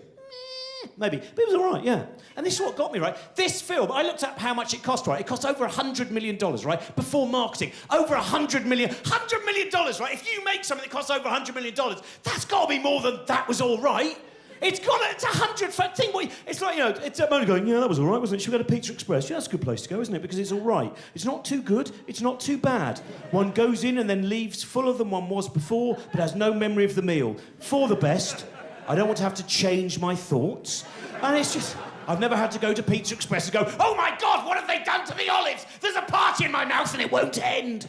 So anyway, right, so everyone just said, it was all right. It's right, think what you could do with $100 million, right? Think about $1 million. Think what you could do with the art you might want to make, or a machine you might want to design, just any kind of project, or just build a playground, whatever it might be, something that was practical and beautiful. But they've given, and probably a lot of people involved in the film, they wanted to make something else, but the company went, iron out all the kinks and idiosyncrasies. It must be all right, no better, no worse. They'll keep coming back.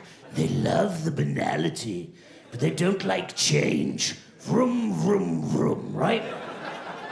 If I go and see a film, if I see something costs £100 million, I should be leaving that film going, I can't believe what I've just seen.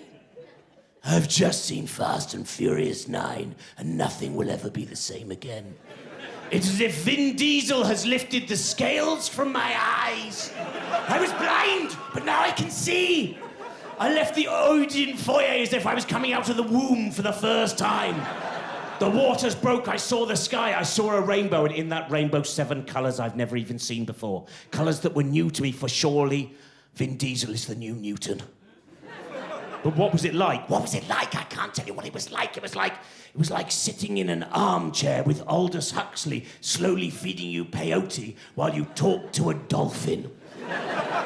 It was like having all the films of Stanley Kubrick directly injected into your eyes mixed with some heroin.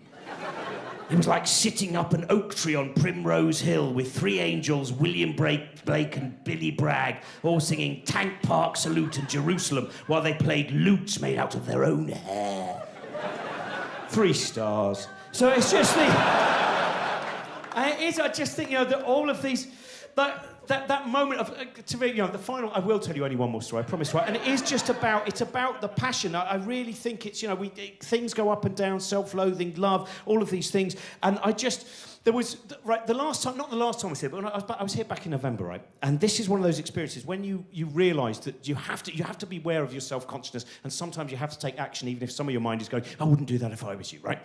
I'd arrived early, I was doing a thing for this horror book called Dead Funny, right? And I'd arrived really early, so I thought I'd go and get a coffee first of all. So I went over to the Cafe Nero that's just outside Euston. Right, Sunday afternoon, absolutely packed, loads of people in there.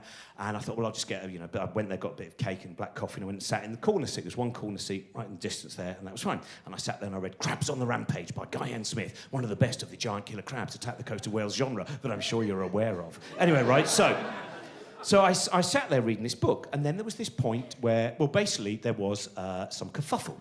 And this, by the way, is one of the delights that happens with age, is kerfuffle very much becomes part of your vocabulary, right?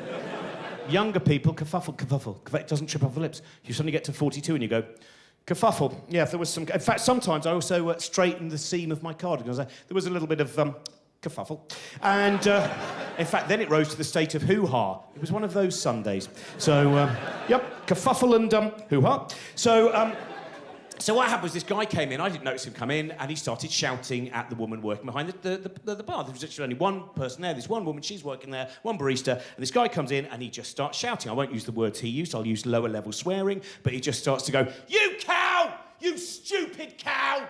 You stupid cow!" Right, but it wasn't stupid or cow, right? Very similar first letters, right? So initially I think, well, it's a little bit kind of, kerfuffly, but it's London. It's London on a Sunday, right? So don't get involved.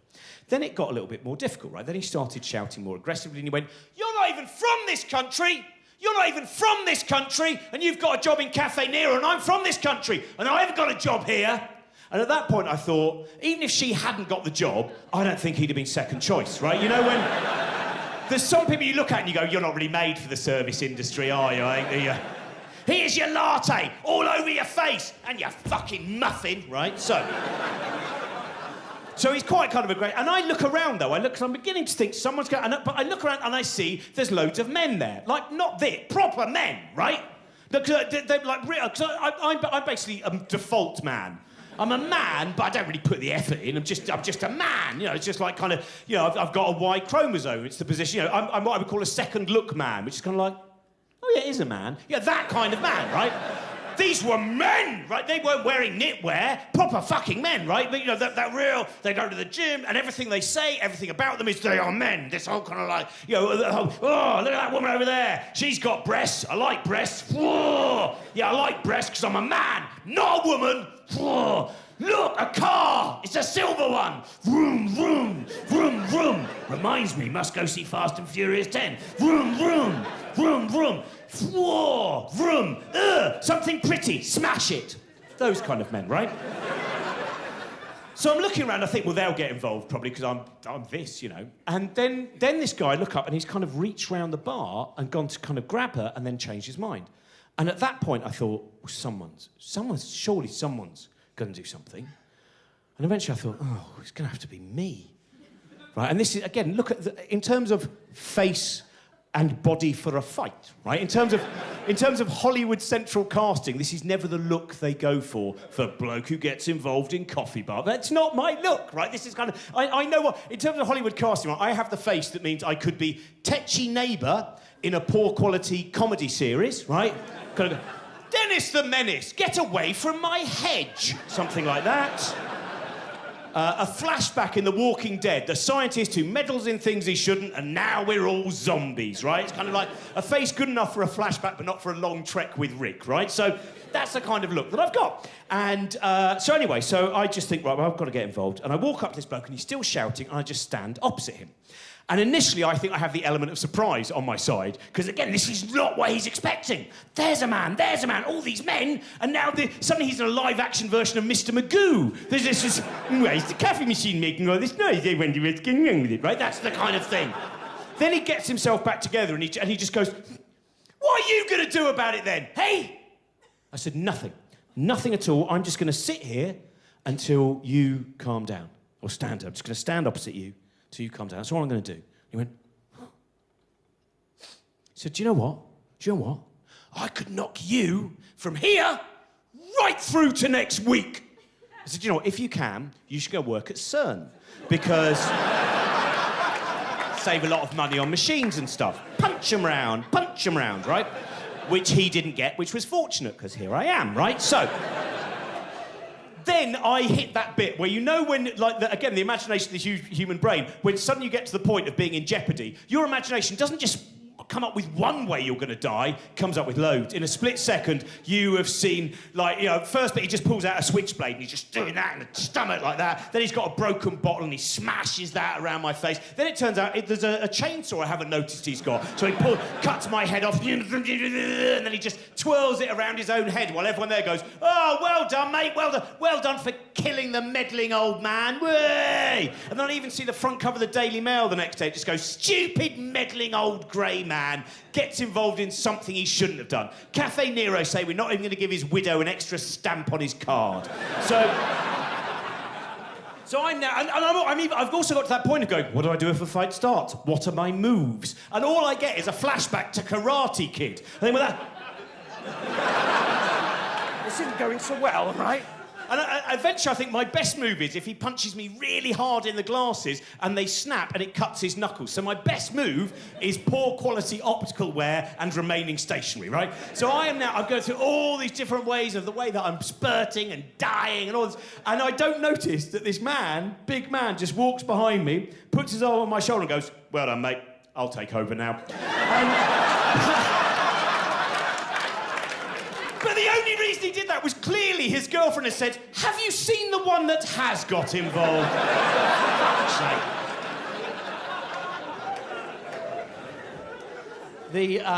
Thank you very much for your time. I am going to let you go now because I know this. When I get off there, I promised everyone, the technicians here, I went, it'll really finish on time. And I'll keep all the other stuff for when I return. The end of Robin Ince, but Robin Ince will return in Moonraker. Thank you very much for coming down. I've had a lot of fun touring over the last few years and talking about lots of different ideas, and I'm sure I'll come back with other things and do other things. Thank you very much for all of you who've come down tonight. And I think, you know, it makes me think, one of the reasons that I do all this, I was remembering this a while ago, is last year Rick Mayall died. And when he died, I thought, fucking hell, when you just see the passion and the commitment, and that's what I think, you know, about, I'm just going to kind of eulogise a little bit, which is say, you know, the passion and the commitment, when you go out on stage, you do anything, you just go, whatever happens, even if they hate me, I'll still sweat a lot and really show off. And they'll go, not really my thing, but you've got to admit, he burnt some calories and he did jump around a bit and go, yeah, all the time. And I think that's where I've got it all from. And there's a lovely thing where, if you've not seen it, Rick Mayall receiving a doctorate at Exeter University. And he says a lovely thing at the end, and I'm going to just say that tonight. I'm just going to take his own words, where he looks at all these young students, he just says, love is the answer, my friends, love is the answer. Thank you very much for your time. Good night.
Brilliant.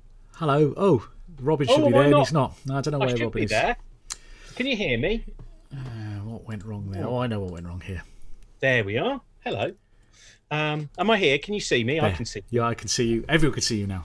For those who don't know, Chris didn't know this T-shirt, and I bet some of you watching know that Halloween is coming soon, coming soon, coming soon. Halloween is coming soon, coming soon. Silver Shamrock. Watch, watch, watch the magic lantern. Watch. I won't do it anymore because it would be like a Candyman situation. Look at my T-shirt. It says henchman, like I work for Penguin in Batman. That's very nice. Yeah, Ron Cox has a very good collection of very niche T-shirts. You know, niche key rings, niche everything. This is I present your works to you. So. Yeah, if we're talking niche, nothing is more niche than that catalogue of Go Faster Strike. Would you like to make a DVD? I'd like to, but Chris, we cannot guarantee anyone will wish to buy our strange and esoteric rumblings. They're all superb though, and the fact that we get to do this meant I've watched your show and I haven't seen that since we put it out, because it's not that I hate them, but I just spent so long crafting them that once they're done, they're kind of finished. So this was a nice treat to be able to see that. So thank you. Oh, it's always so lovely doing stuff with you. So I'm trying to get my position right because the light is a bit blinding. Oh, it's the light, yeah. There we are. There we go. I'll tell you what it was. It's because one of them moved quite slow, so I was watching myself and using my 2-second delay version to try and do it. Oh, I see. Yes. Okay. Well, it's beautiful. It's like that bit. It's like the start of 2001 a little bit. Well, that's what I think. I think I'm the new baby of the next level of civilization in the universe. They weren't expecting this. Right. Well, look, we've got questions. I've written down some that people have left in the chat room. Thanks everyone for watching, by the way. Shall I just crack through these and ask you what? Because we were having a nice chat before we started, which really would have made an excellent Q&A. Tell me first, if you wouldn't mind, about during lockdown you invented your own bookshop, didn't you? Yeah, Blooming Buzz and Confusion. That was what it comes from. William James's Blooming Buzz and Confusion is how he described our take on the world. And one of the things that my mate Jeff, who runs some people particularly based in Wales, might know, Dylan's Book Bus, which is fantastic. Oh yeah. I spent some time in there. And Jeff is one of those people that is a proper bookseller. His love of books. The stories he can tell you of the beatniks he met and the people who I think he has, as far as I remember, he has part ownership of Sylvia Plath's copy of the poems of Dylan Thomas. That's how much. So him and it might be one or two mates kind of share it, and they can go and he sees books Wonderful. as real things which are tangible and filled not merely with the ideas in words, etc. And so Jeff, and sadly enough, I heard the other day from Jeff that the book bus has finally failed its MOT for the final time. A very beautiful thing, and it was, for those who don't know, it's a mobile library that he turned into this magnificent book bus, and he would go to all these different Eisteddfods and music festivals. And if you ever see Dylan's bookstore, if they do a pop-up shop somewhere, just go and talk to Jeff, because he's a really great person. And Jeff was selling books for a $5 or a $10. He was basically, to keep everything going, each day he'd put up 12 books, and I was of course buying all. In fact, hang on a minute, I'll see if I can find it. Have I got, this is the kind of thing, I'll be right back. Have I got it there? It was under there's one of them. Right, I've been buying all manner of stuff. Right, this is the kind of thing. So he'd put up this about the spirits of Macumba. Right, so there we go. That would be a tenner. This fantastic, lots of them kind of weird. Oh, look what I found in there as well. My bookmark has been the wonderful Abattoir Festival in Aberystwyth. But yeah, so putting up strange leaflets, and I love ephemera like that. Weird leaflets, weird advice things, and so I said, Jeff, would you mind if I started doing a bookshop as well?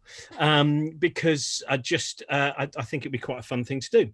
And he said, no, of course not. Anyone could do it. So I just started, because of watching what Jeff was doing. I thought, well, I've got too many books, as you saw, Chris, and many other people. This is the kind of what the rooms in my house look like. There's a lot of man, myth, and magic there.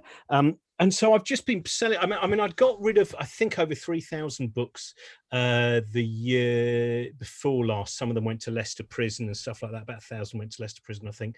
I think I lied on Pointless Celebrities about how many books. I think I either made up a figure or Alexander Armstrong made up a figure, and I just said, yes, I did. So I might be in trouble with some people in Leicester Prison who go, I've just been released, and just so you know, you only sent in about 600, mate. but I got rid of all these books, and so I just started. And it's a nice thing to do because it keeps connection with people as well. One, it's been a way of me making some kind of living when there's not really been very much going on, and two, you know, someone will get in contact. Oh, can I buy this book? Oh, by the way, I live near Keswick. My mum was the one who did that weird heckle. This was true. This was a recent one, where this woman said, "Oh yeah, my sister and my mum came to see you." And my mum, she I was doing a book talk about I'm a Joke and So Are You. And normally I'll get questions either about comedy, sometimes about mental health, lots of different things. But she was in the audience and she had her hand up, and her daughter was going, "Don't ask it, don't ask it." She went, "I want to ask it, I want to ask it." "Oh God, don't ask it." And she went, "Yes, right, my question is, I was in the queue earlier and someone behind me was talking about the thinking man's crumpet. And I can't remember who that was. Can you tell me?" I said, "Yeah, it was Joan Bakewell." And she said, "Thank you very much. I told you he'd know." And then what I kind of hoped was that everyone else's hands would go, "Oh, I was going to ask that as well." But yeah, so I've had communication with, you know, sometimes people I've actually met at gigs before, but sometimes people, of course, who've never seen me or might only know me from the radio or might not know me at all. But it's a nice thing to know where your books are going. Yes. And, you know, I normally send a postcard with them, and Josie Long did some stickers as well for me, so my little Bloomy Buzzing Confusion bookshop kind of stickers and things like that. But it you know, in the book that I've spent most of lockdown working on, you know, all of those different ideas of connection, especially I think a lot of the people that I know and the people who come to my gigs and the people I'm friends with are generally quite, in some ways, isolated people who become gregarious for a short amount of time, sometimes on stage or sometimes in other ways. And so I've realized that importance of finding what can, sometimes some people have football for their connection or things like that. Most of the people I know don't have anything quite as broad as that to make their connections. And I realized that, you know, having this little web of books and stuff was a way that lots of people have felt different sense of connection as well. You do mystery bundles, don't you?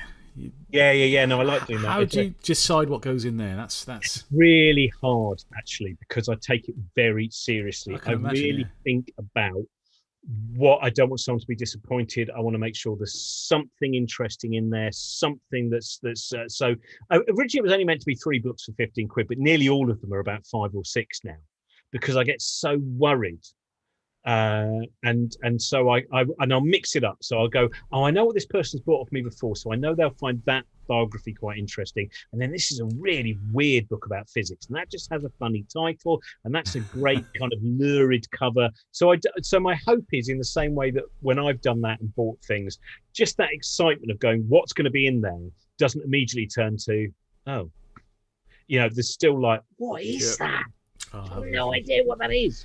Like Willy Wonka. I get very nice feedback, but I love doing it. But it takes much longer than doing the other things, because I put them into little piles. And, Okay, well, you also said you were writing a book. So, hang on, before we leave that, can you say to the ladies and gentlemen watching, if they wanted to buy one of your books from you, where would they go? Oh, just go to my Instagram, which is just Robert Ince 1969, and I'm putting up books every. In fact, the next one that's about to go up is this hardback, The Alien World: The Complete Illustrated Guide, which is one of those kind of classic. I see what over there. Those kind of beautiful alien landscapes. So that's going to go up there. The one that I just put up before we started doing this bit is this. Oh, the whole pile's just fallen over. Master Breasts, which is this kind of weird hardback. But it's proper. It's a proper art book of people like Cindy Sherman and Cartier-Bresson and things like that. I won't show you any of these, but it's not like overly rude, and some of it's just kind of like weird stuff. And it's got Francine prose has written the introduction. There's some stuff by Karen Finley as well. Do you remember Karen Finley, Chris? I don't think I do. Where would I know her from? She was a performance artist, probably still is a performance artist, New York, one of those really interesting. And she's on a B-side, a Sinead O'Connor B-side, where she does this fantastic weird little rap. I'm so obsessed with Sinead O'Connor. Her first couple of albums and all of the singles would have these incredible, it really annoys me. I remember years ago doing probably the only meeting I ever went for the Radio 4 show, Weekending, and Sinead O'Connor had done something that week. I don't think it was the ripping up the picture of the Pope. Maybe it was. And I remember the producer saying, "Oh, and you know, any jokes that, you know, kind of having a go at Sinead O'Connor." And I remember at the time thinking, I really think that might be the wrong target. You know, I think now I would have worked that out much quicker, but it was like kind of Sinead O'Connor is, you know, she was doing something of you know, a moment of incredible activism and rebellion, and it reminds you every now and again how kind of pasty and conservative comedy can be. But yeah, and Karen Finley anyway was on the B side of I think it's Jump in the River, I think it is, and it's brilliant, absolutely fantastic. So yeah, that book is it is art. Okay, so aside from that, you've been working on a new book. Yes. Would you mind? I saw the cover today for the first time on cover Facebook. has been revealed, and I'm worried that good. people are going to think the cover works in the same way the animation does, which is the man in the bowler hats. I'm sorry, Chris. The real cover will not move as an animation. I would love it to, because it would be like that Bjork video where the book writes itself and then erases itself, which would be an incredible thing to happen. But yeah, so it's called The Importance of Being Interested: Adventures in Scientific Curiosity, and it wasn't the book I thought I was going to write last March.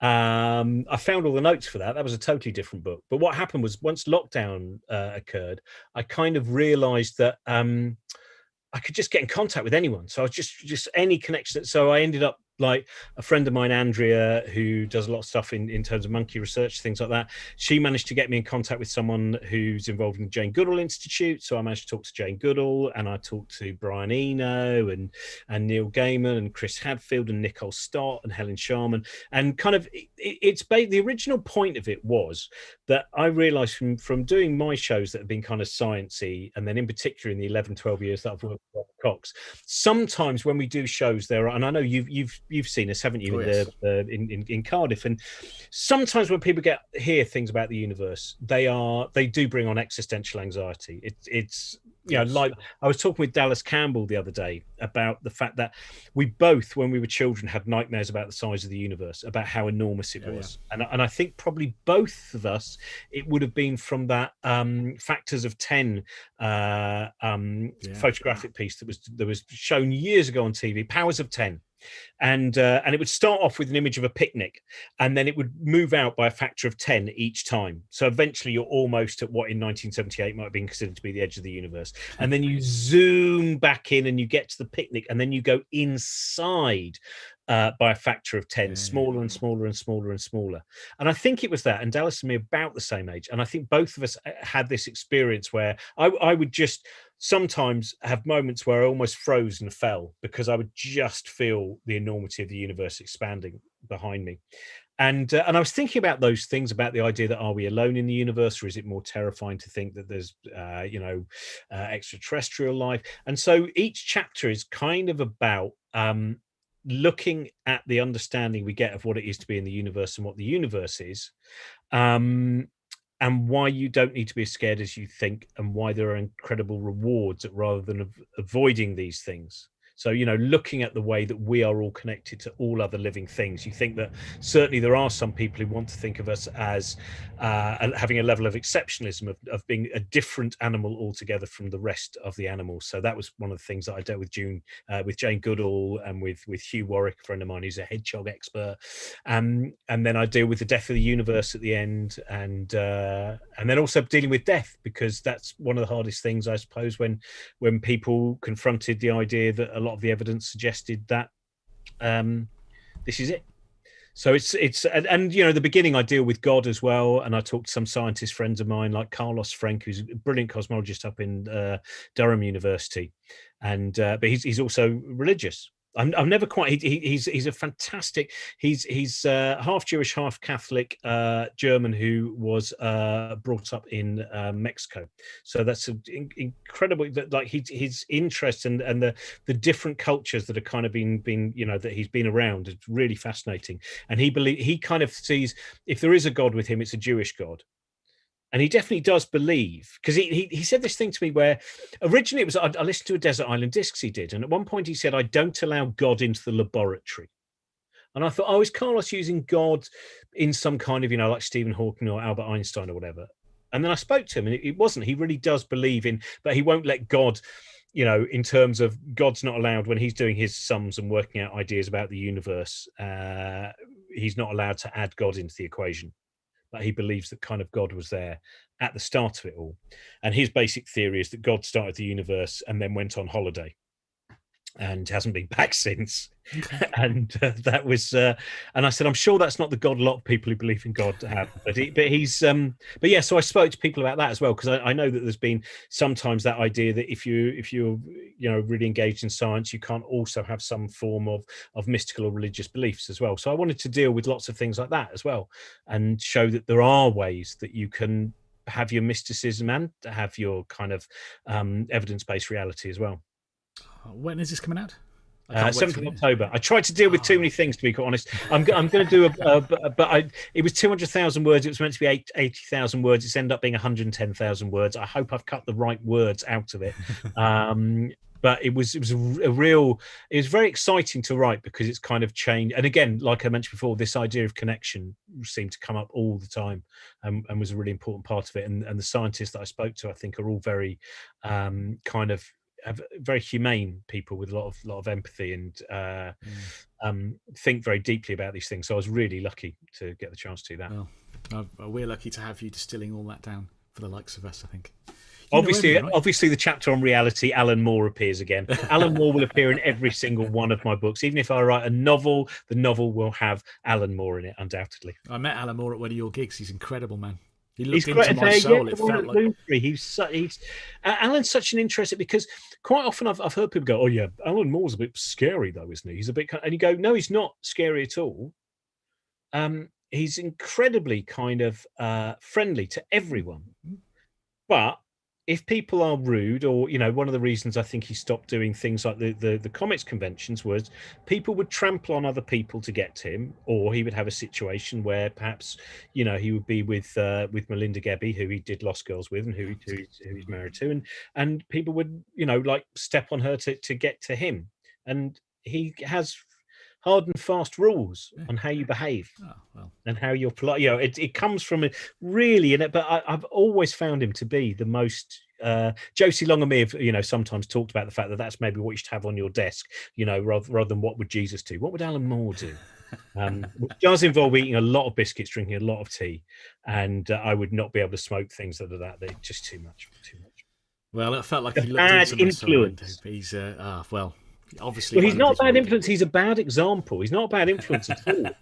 Because I think other people think that you can live like Alan Moore and create enormous novels and create that incredible body of work. But his brain is a very unusual creative brain. I remember doing a thing with Philip Ball, who's a really great science writer, about his book Beyond Weird, which was about quantum mechanics.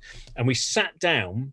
And what was great about it was, as we started the conversation, I could see Phil's face when he just looked at Alan and he thought, he's read the whole of my book. He's actually read. That's great. And he's understood everything that's in my book. He's also comprehending all of the possible ramifications.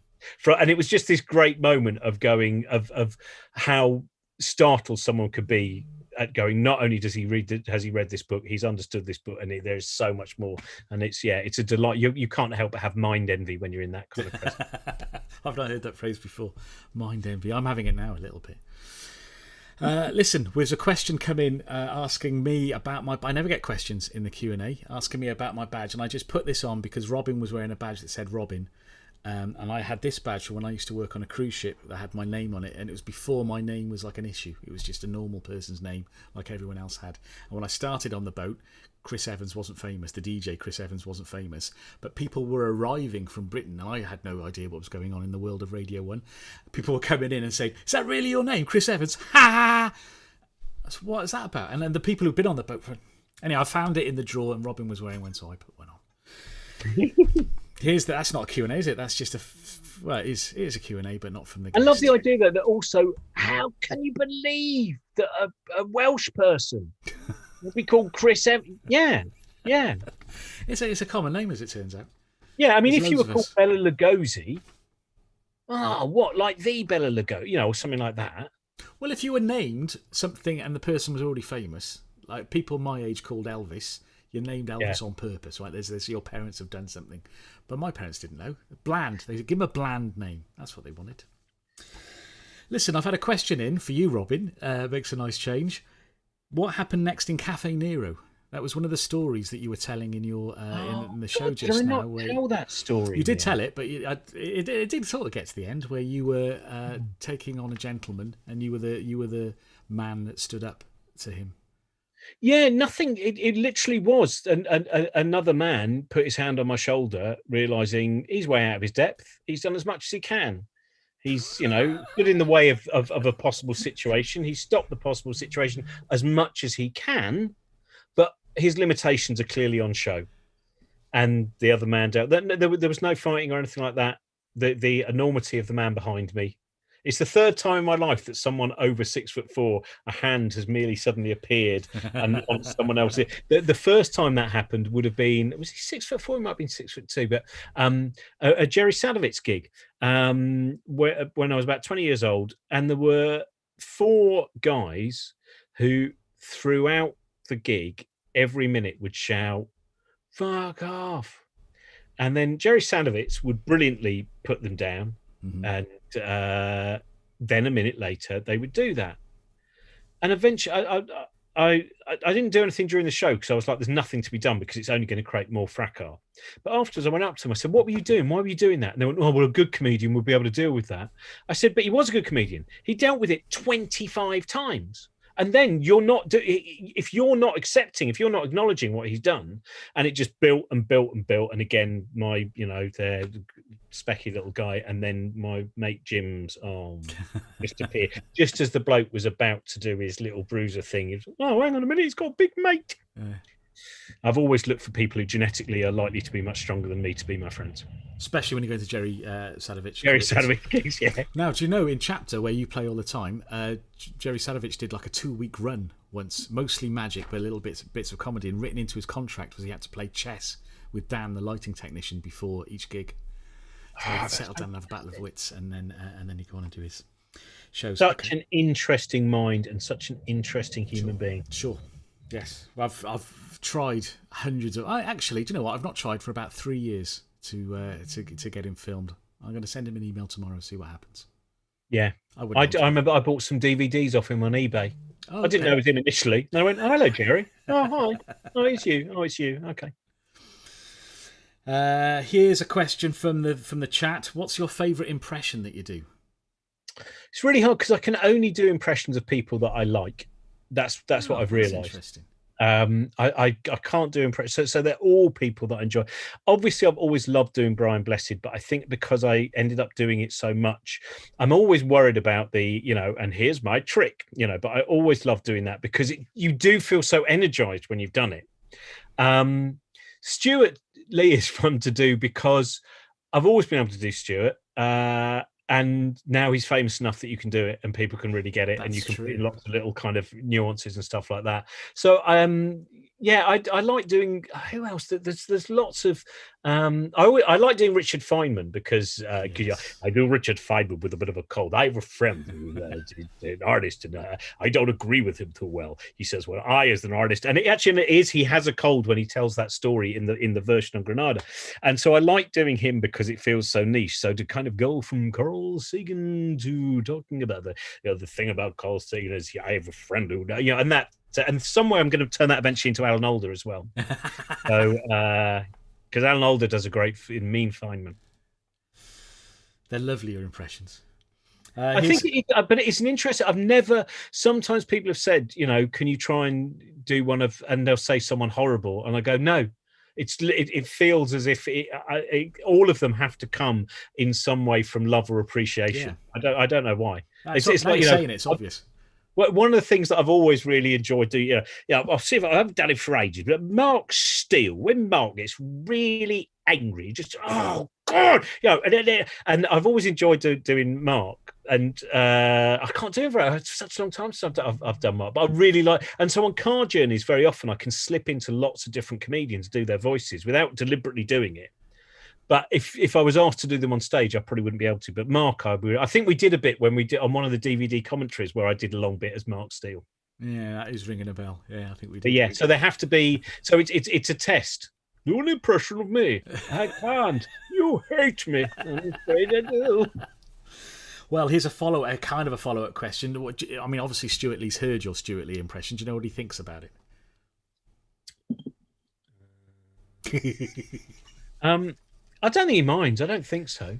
I don't. I think we've known each other for 30 years now, and pretty much not far off. So I always say, I look back with that fondness. He mentions it actually in the introduction to I'm a Joke and So Are You. He talks about one of the we did quite a few student gigs together in, I think, 1994. We had one of those great journeys where it was me and Stu and Kevin Eldon. Oh, lovely. And then someone we knew was playing an old people's home down the road, and she said, "Oh, I can give you a lift back," because we were at the Treforest campus, I think, outside. Oh, I know exactly where you are. Yeah. We were playing there. It must have been just around the time that Morrissey had brought out Alma Matters, because I remember Stuart and me talking about the fact that it seemed like a return to form, and the still missing all of the signs he'd been offering for years towards his political predilections, and then we had this journey back, and not only was this person a really weird, one of those people who drive that as they talk, they go between 20 miles an hour and 70 miles an hour. Yeah. It's like they're kind of pumping the car. And shortly after we got in, she said, "Oh, Stuart, I've never told you before, but actually I'm a psychic medium, and I have a Native American spirit guide who's with me a lot of the time." And we had this 5-hour journey with just Kevin and Eld and me sitting in the back going, "Oh my God, I don't know what is going on. This is the strangest." And Stuart just having to go, "Oh yeah, no, yeah, I can imagine there's, being able to speak to the dead and everything. Oh yeah. Oh, watch out for that." And it was just kind of a really, but it reminds me of that fondness of, because the first time I ever met Stuart, we were both huge fans of the films of the American filmmaker Hal Hartley. So we were playing a gig, I think it was in Twickenham, and we've always had. I've never been as niche as him in terms of his fabulous taste and stuff. But we're hopefully doing a little documentary series soon, just an online thing about weird movies. So I'm looking forward to doing that. But it's weird. The older you get, you kind of find the people that you really have the most in, I don't want to say in common with, because anyone listening to this might go, how dare you? I'm furious that you think, oh, we've got anything in common. But you find the people who kind of have your common values, and that sure. They kind of, and I think he's one of those people. And lovely chat. That was nothing to do with the question, was it? It was exactly to do with the question. Good. Kind of. And of course, without Stuart Lee, I wouldn't be doing this at all. He was the first. Such a great thing you did. It's such a brilliant thing. Without him, and then actually, I wouldn't have met you if you hadn't have actually bought the DVD that we made. And I thought, well, look at this. Someone called Robin Ince has bought it. It's not a common name. I don't think it's a common name. Maybe it's him. And it was a good few months before I plucked up the courage to write. Is it you? And whoever you are, do you want to make a DVD with me? Anyhow. And of course I did. Yeah, look at them. There they are. Right, here is a question from the chat room. Do tell me when you're fed up of these, by the way. There's loads of questions. That's fine. When they've all gone. That's what we've done before. I have done that. Well, I'm trying to remember where I did a gig where I was allowed to go on so long that I think it was Belfast, actually, the Black Box Belfast, which was a beautiful gig and fantastic audience. And I said, "Oh, look, I've got this new show. I don't know how long it is." They said, "Just keep going. Just literally keep going." And about 3.5 hours in, I said to the audience, I think about 2 hours in, I said, "From this point onwards, you can definitely technically go. And you can say, oh, well, that was a show, but I'm just going to keep." And it was so nice. And pretty much everyone's stayed. And then we had all of these incredible conversations. Because there is a point, maybe it is Stockholm Syndrome that happens after 3.5 hours on stage. Maybe Ken Dodd could have made them all drink the Kool-Aid and they could have all gone to meet the Flying Saucer any night that he was playing Southwold. But it is, sorry, yeah. And what was the question? We hadn't got onto the question yet. Oh, brilliant! Yeah, I was just saying how nice it was to work with you, and I was trying to get. It's from very mutual, though. I mean, that's the thing, is everyone, you've done really great things for loads of people, and it's an amazing thing to have the chance for a lot of the the fact that you film with John Hegley, who remains one of my great heroes, someone that I really, again, talking about the kind of values that they have as a human being and that come across in his work, and that there's so much kind of love in his work. I was listening to an old Radio 4 show from about 2014 of him trying to find out if he was related to this French composer.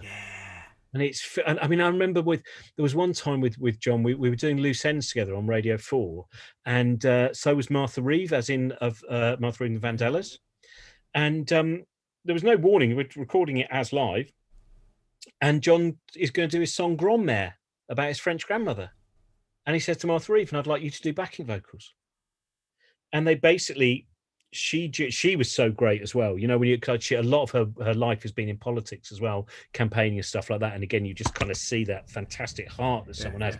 And it was beautiful because she thought this is a really wonderful and strange thing to be going on. Who is this man? And I'm going to sing this song. And I remember being in the pub with John afterwards, after, you know, he'd basically a Motown legend had been his, you know, backing singer pretty much for Grandmère. And we both just kind of had that look of going, oh yeah, this is why you go into showbiz, isn't it? Because every now and again you might end up just in a room with Martha Reeve, and this will happen. And I mean, I love John so much that I remember once doing a gig with him and a benefit, I think, and I said, I hope John doesn't mind, but I'm going to start. I know he's not going to do this tonight, but this is what, and I did the whole of Eddie, don't go for sofas or settees, all those funny little tables that you have to buy in threes. The closest thing that Eddie's got to a piece of furniture is cheese board. Eddie doesn't bolster the upholstery biz. There's a lot of furniture in the world, but none of it's Eddie's. Eddie don't like furniture. No. Eddie don't like furniture. No. He once got on a rowing boat. They offered him a seat. It was just a plank of timber, but it wasn't up a street. Throw through the plank onto the bank. Said furniture. No, thank you. And I just, you know, it's great. And could have joined in with you. I love that song. I recorded and produced by Robin Hitchcock. That's There's right. another great thing that in terms of great duetting or backing singing moments. Were you at the night where Robin Hitchcock was going to sing Ole Tarantula? And I think there was Stuart there, Alan Moore, Joanna Neary, and Kevin Eldon, as far as I remember. And loads of us were on. We were doing I can't remember if it's a benefit gig or just one of those gigs that I just put on just for the nonsense of it all. And Robin said, "Oh, could you maybe you guys could be the backing singers?" And suddenly, you know, there's and Stuart, of course, is a big fan of Robin Hitchcock as well. I think Kevin is as well, and Joe is as well. In fact, I think Joanna Neary introduced me to Robin Hitchcock. Okay. Basically said he'd like to hear from you because Robin Hitchcock is a huge fan of the Giant Killer Crabs novels by Guy N. Smith. And It's so weird how it all just. And I remember ringing up Robin. He goes, "Oh, you're Robin Ince. Okay, so you're interested in the Giant Killer Crab novels as well." And then he said, "I'm just at a field in Norway at the moment." And then he recited this lengthy piece from where Cliff Davenport has found himself with his girlfriend watching a terrible crab attack, and after having had some sex, and then he goes, "She leant over and copiously vomited in the dunes."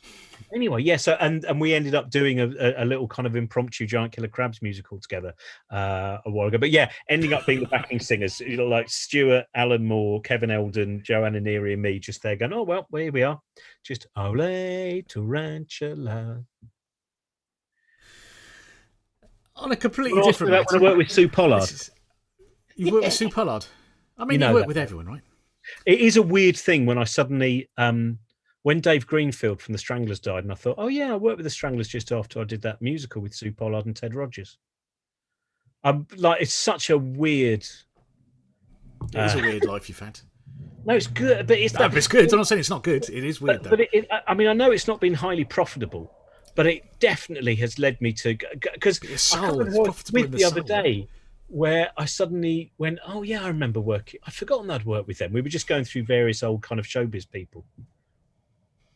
That's probably my mistake. My mistake is not to have a singular. Maybe I'm nearest to a singular line now because on top of the other bits of stuff I do, I suppose a lot of it's the science-based stuff. But yeah, but I'm glad that I did those stupid things. Yeah, but you're pulling in people. I had a conversation with someone 2 weeks ago about how I think the news is letting people down at the moment, and I think the news needs to be something else, and you need to be on there with whatever's. You did a podcast close to the start of the pandemic where you had people who knew what they were talking about telling me what I needed to know, telling us what we needed to know. So you were asking the questions that no one knew the answers to, like, should we be wearing masks? And they say, oh yeah, you should be wearing masks because of this. It turns out that it's aerosols around in the air.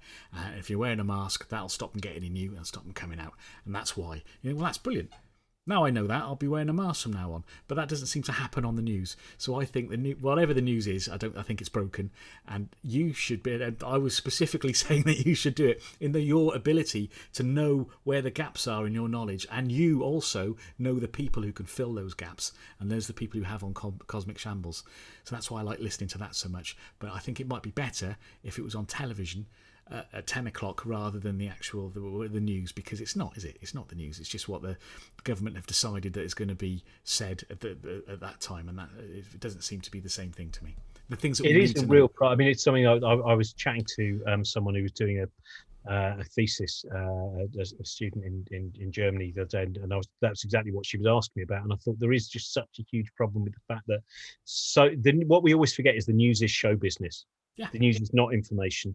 The news is a very strange, sadomasochistic, but predominantly masochistic form of entertainment, like Question Time and all of those things as well. Yeah. It's this thing which people are actually watching to basically be angry about. And that's what it's trying to do, is it's trying to create an emotional reaction, which somewhere along the line might make you feel better about yourself ethically in some way, even though you're furious with her. And yeah, it's such a... I mean it's one of the reasons I used to get asked to go on Question Time, and I never did it because I thought, why can't they have someone who knows what they're talking about? Why can't we have people? And I would not be that person. You could say what the gaps are, though. Your skill would be saying, "Well, we don't know." You could point out where the gaps were, even if you couldn't fill those gaps. And then the fact that there were gaps there, maybe the next week they'd have scientists on rather than. See, I'd love to. Why don't they? But I mean, I would just sit there and go, "Why are you saying that? Where does that come from? Why do you believe that?" And that's what doesn't seem to get asked enough for me. Is why? Where's that? There's that great bit with Mark Steele when he's on with Melanie Phillips. And I'm sure it'll be on YouTube somewhere, where Melanie Phillips, I'm making this figure up, but it's really not as far as where she says something like, well, of course, in this country, the illegal drugs trade has pays for over £3 trillion worth of PR or something like that. There's this weird thing about how much they invest in publicity, and it's something like £1 trillion. And Mark just goes... And he can't. It's just, and it's the only reaction because it makes no sense. And I think that's what we need. We just need people going, what? Exactly. What? And I also think it's a dangerous thing where you see, and I certainly know so on the BBC. I think that there is still a level of deference the moment someone is in politics, the moment someone is a right honourable gentleman or whatever they might be. There is a level of deference, and there is a level, because I'm always intrigued. Sometimes you watch British politicians being interviewed in Ireland or sometimes on mainland Europe, and man, it's a totally different thing. There's none of this kind of extra little bit of respect, which looks like you're being rude to someone, but it's all a game. They go straight for it. Not in a rude way. They just go, you said this, but this is not true. This is the truth, isn't it? And it's an incredible thing to watch. Oh. Okay, maybe one day the world will change with that. It seems like we've just got reality stars now as the politicians. That's what. Anyhow, on a completely different note, this is something that came up in the chat room, and I don't know if this is going to make any sense to you or not, but if it does, it'll be great. Have you got any Big Train gossip to share? Do you know anything about were you working on Big Train? Do you know that? No, I didn't, and I wish I did. It's great, Big Train. I think Mark. I mean, I think the whole cast is absolutely brilliant. Yes, but as an enormous fan of Friday Night Dinner as well, and and I remember when Mark Heap was in the Two Marks, who I would have seen in some, when I was about 15 years old in some club in Covent Garden or something like that, and where he used to do the juggling stuff and the stilt stuff and whatever. But I'm afraid I have none. Why has that question come up then? James Hardaker. Someone thought my career had been more interesting than it has. I sometimes get people saying to me that, oh, you were on that thing, weren't you? That was on, and I go, no, it wasn't me. No, that was very successful. That wasn't me. But then they go, were you on stage in a sparsely attended Wimbledon theatre with Super Robbers and Freddie Parrotface Davis? I think you'll find I was. I'd have loved to have seen that. I didn't know about that till just now. It nearly killed Ricky Gervais. He came to see it one night, and he almost it literally, it was almost worse than when Grant Bovey beat him at boxing, even though it was actually given to Ricky. He found it so hilarious seeing me working with Ted Rogers and Sue Pollard, because our kind of friendship began the first time I worked for him, I suppose, when he was an Ince officer at University College London. Was we were backstage talking about what the perfect alignment of celebrity squares is. And we had a really long discussion working it all out. Willie Rushton, obviously Willie Rushton, Henry Cooper, bottom left-hand corner, and then you're kind of working out the Pam Ayres situation because she's definitely a double anecdote guest. You don't want to waste her, so you probably put her, all of that kind of, and that's what started then years of torture. I've witnessed some of it. Here's a nice question from Steve Page. I recently had surgery which has positively affected my cognitive abilities. If you had to have a surgery that could affect your cognition, what would you choose to change? Oh, that's really interesting. I mean, I would love to have, I need something with better recall because I have a very tangential brain. But when I do, again, mentioning Alan Moore, what always amazes me is, Alan can do things like he can recite a whole comic strip of Viz just from one reading. He'll go, oh yes, the latest one of George Bestial was really good. That bit with the swan, well, baby plays rough, and he'll go through the whole thing and it's just a really and I would like to have a greater amount of retention because I've very often, I mean, like some of the books that I've been selling, I thought, I don't want to sell that, I must read it. And then I look through it and I go, well, I have read it. It's filled with notes and underlinings. And what I have is quite a useful, I think, memory for if I'm interviewing people or I'm doing an event. I can take things in, not realize they're in there, and then be able to bounce things and go, oh yeah, that leads to that idea and that leads to that idea. But I don't have that recall that gives me a level really of understanding the universe, and I'd like to have that. So I'd like to have a much stronger memory. Right. Yeah, I think I wouldn't mind a strong. Would I? Sometimes it's good to forget things, though, isn't it? Well, this is the trouble, though. I don't forget those things. I have a really. It's one of the things that I realised. I suppose writing the last book, not the one that's coming out, but the one before, opened up lots of things of realization of the way that my shame memory is very strong. And things, I remember talking with Josie about something where we were both talking about when you still years later, and maybe everyone else involved is dead, not because of the thing that you from separate things, and you just think I still worry about that. I still remember the things that I did wrong on the stage at that gig and that gig and that gig, and I still remember the thing when I was 9 that I wish I hadn't said, to my dad or my mum or whatever. And Josie said there was a thing that she always worried her that she'd done to her sister, and one day she finally thought, I'm just going to tell her, and said, look, I'm just really sorry because you remember when I did this? And she went, what? No, when was that? And Josie had spent 25 years worrying about this awful thing she'd done, and not everyone has the same kind of memories. And she just went, I don't remember that at all, Josie. And she went, oh, okay. And that's that bit of the memory, unfortunately, is very reliable. Well, that's the important thing to remember, I suppose, when you're not sleeping properly, or you're just remembering something that's whizzing over. Probably no one remembers it apart from you. Yeah, it's such a. I was thinking about the next book that I'm working on might be called Anxiety for Everyone, and it's going to be a book about, because the disparity between, I find it very interesting with what I might project and then who I know I am, and they're not deliberate things. I don't realise sometimes people, oh, you're so confident, or whatever it will be. And like when I did Celebrity Mastermind, I did mention that I won that, didn't I? Good.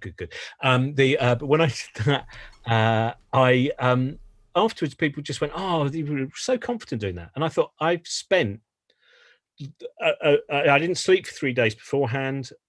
Till the last minute, I was still going. I could just walk out to Belfast, and I'll get a boat back or something. It doesn't matter about the plane. I can just leave now. I better have one more Imodium just in case. What if I get to the chair and then I'm really sorry, John. I'm very angry. John Humphries will be really annoyed about me needing to go to the toilet again, or whatever. And all of that was going on. But on the outside, I appeared absolutely fine. So it's kind of, it intrigues me that disparity between who we appear to be and, well, not who we appear to be and who we are, because very often they are still who we are. But it's, well, I mean, that's a lot of what I suppose comedy is about, that conflict.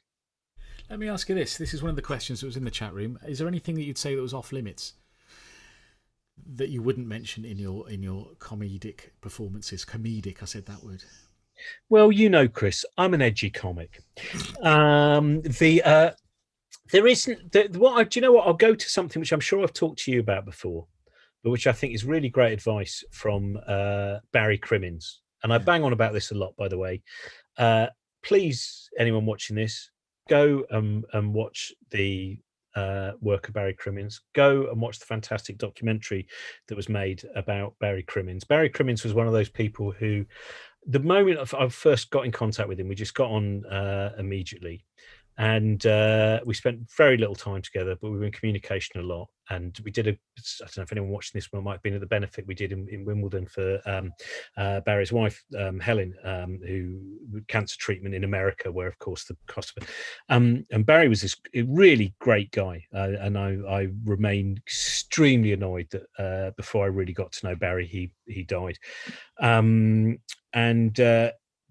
I talked to him about what he wouldn't talk about on stage, because no one could call all of those awful and just childish snowflake, all that rubbish that gets just peddled out by half-wits who think they're Lenny Bruce when actually they're kind of just an almost redundant Mail on Sunday column. It's amazing how people confuse themselves being something that Peter Hitchens would have even thrown in the bin with what they think might have been something that Lenny Bruce would have said. But Barry was someone who was really he took on major institutions, and he didn't get gigs because he was just known as being politically and stuff like that. He was a real activist. He was greatly admired by Howard Zinn, the wonderful anarchist historian.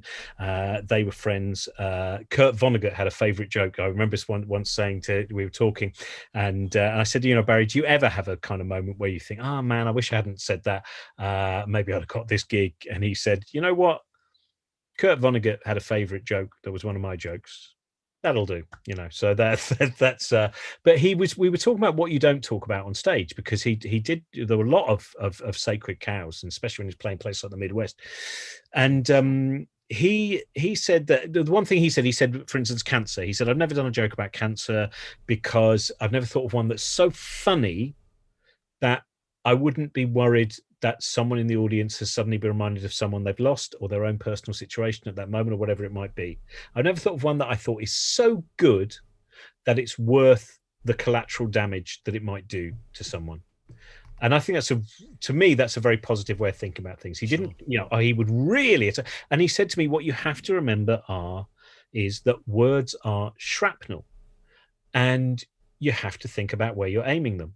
And I think this is, and none of that is about saying, I can't say anything nowadays. No, it's not saying that at all.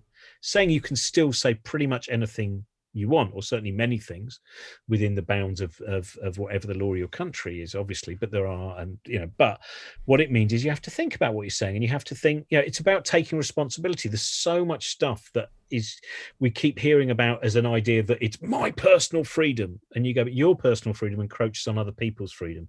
A lot of people who talk about freedom are actually talking about irresponsibility. And what Barry was all about was he was an incredibly responsible person in terms of the things that he wanted to fight, and the things that he had something when he was a child. There was something true. I won't go into it now, but there's something really terrible happened. Watch the documentary Call Me Lucky, and you will see what a powerful figure he was. But I think that's an important thing to think, is how important is this joke? What am I trying to say with this joke? Is it a joke that I really believe in? Is it about something that I really care about? Or is it just a joke? But within that joke is something which could... And I know I've done stuff in the latest book, I've written a bit about... There was a poem that I did when I was touring with Brian Cox about making what might have been the last den with my son, because I realised he was getting older, and it was lovely. It was a weird thing, I just wrote this poem very quickly after we'd had this day of making a den, and then I started performing it, and it seemed to again make a connection with people, and would sometimes make people quite kind of sad as well, but in I think generally a good way. And then one night I was doing the gig with Brian, and as we were going back to the hotel, I started to get these tweets that were really angry, and they were saying, I cannot believe you thought that was a good end to the show. I'm really angry about this. And someone was absolutely outraged. And even though the poem I don't think is about death, but it is about the passing of time, and it is about the preciousness of time. If, as Brian would say right at the end of the show, the laws that mandate there will be life in the universe are the very same laws that mandate there must be death as well. And then it turned out that person they'd lost a child. And so I can see why they were angry. And she was saying, you must never end the show like that. You obviously haven't thought about it. Now, I had thought about it, and I'd actually performed the poem in various places, including, I think, the first night I ever performed it. There was someone in the audience who had lost their son. And I was very aware that, and I was slightly worried. I can't remember if I'd mentioned to him before that I was going to do it, but I was very aware about this thing. So there's one side of me that would have gone, oh my God, I just need to drop the poem because it's made someone so sad. And then the other side of me realized, no, I think the main meaning behind this poem is positive. And I think I've been as careful as possible with it. But of course, if someone has lost a child, then they may well be utterly enraged. As many people other people who've been in contact who had been in a similar situation were not enraged and saw it as something. I'd performed it, in fact, somewhere up in the north of England, where a couple who'd recently lost a child, they had a totally different reaction to it, and it was a positive reaction. It's kind of an unsettling thing when you're a comedian and you actually do something that you think it's really worrying, because you go, I'm just a idiot and it's been helpful, but anyway, so yeah, it's true, man. That poem is beautiful, but it's an interesting thing, isn't it? Which is so in that moment I had that thing of I'm not an edgy comic, but I said something that deeply upset someone, and I had to work it out in my head as to why I could justify it, and I could. And that to me is the important thing. Mm-hmm. Is, will I be really uncomfortable? Will the back of my mind be going, keep this cognitive dissonance on full, because you have to try and justify this horrible thing that you've done? I mean, I do think that when, for instance, Frankie Boyle did that stuff about people with Down syndrome, I think it's very hard to defend that material. Yeah, there was actually a book written about that by the husband of who was in the audience, and I think that's I don't know why you would want to make that joke, and I don't know what the purpose of that joke is, because I think shock for shock's sake is ultimately quite a simple thing to do. Yes. And I did not see that as serving any moral or ethical purpose. Sure. I don't know if Frankie would do that now, but I would not have any back down. I think I would have had a real shock. And I've just said things in the past. There's jokes that I look back on now, and I think I wouldn't do that now, because I think every comic probably, or many comics, they will look at their past and it'll be littered with things that they look back and think, Definitely. I did that joke. And that's the way you find eventually, then you get to, hopefully by middle age, you've kind of begun to work out a path to tread. Well, a lot of that is the environment in which you're in when you're performing and writing it. I mean, just the age, the times that you're living in. Well, there is also, you're right, there is that point where you go, this will get a laugh, and I'm desperate to get a laugh. I just need to get a laugh. And that's the dangerous thing. The dangerous thing is when you think the most important thing is, will this get a laugh? And everything else is trumped, and that's where. And I don't think most of my favourite comics are not those kind of comics, even though some of them have said tremendously outrageous things. And when you watch someone like George Carlin in Full Flow, but I think they came from a deeply moral or ethical position. It wasn't just about shock. But saying things just because they're funny, I think, happens not just because you're not by comics on stage. I think people can start saying horrible things to each other. Sure, that's funny. That was funny. I have some relatives, and they're lovely, but they tell the most horrible racist jokes, and they look at me to see me laugh, and I think, well, that's just nasty. But I can see what you're doing it to try and spread mirth, but that's not how you'd go about it. That's the odd thing, isn't it? Because often in those kind of jokes, ultimately the joke is kind of meaningless. It doesn't have some deep entrenched intention behind it. And it's when you realise kind of real comedy and pretend comedy. I was looking at some jokes today in a book, and I thought, oh yeah, none of these are jokes that have the look of a joke, and they're like that moment in David Cronenberg's The Fly, where he transports a piece of steak into his teleporter, and then as it's being eaten, you go, oh, there's something that's not quite right about this. There's something synthetic. Mm-hmm. And I think there's quite a few kind of synthetic comics who do all of the things, and they have all those words, but the words mean nothing. And it works very well, and some of them do very well. Mm-hmm. And if people want that, that's great. Well, look, thank you ever so much for all this. It's been a lovely. Don't let them go yet. Have they gone? What do you mean? There's still. Well, actually, here's what I'm going to do.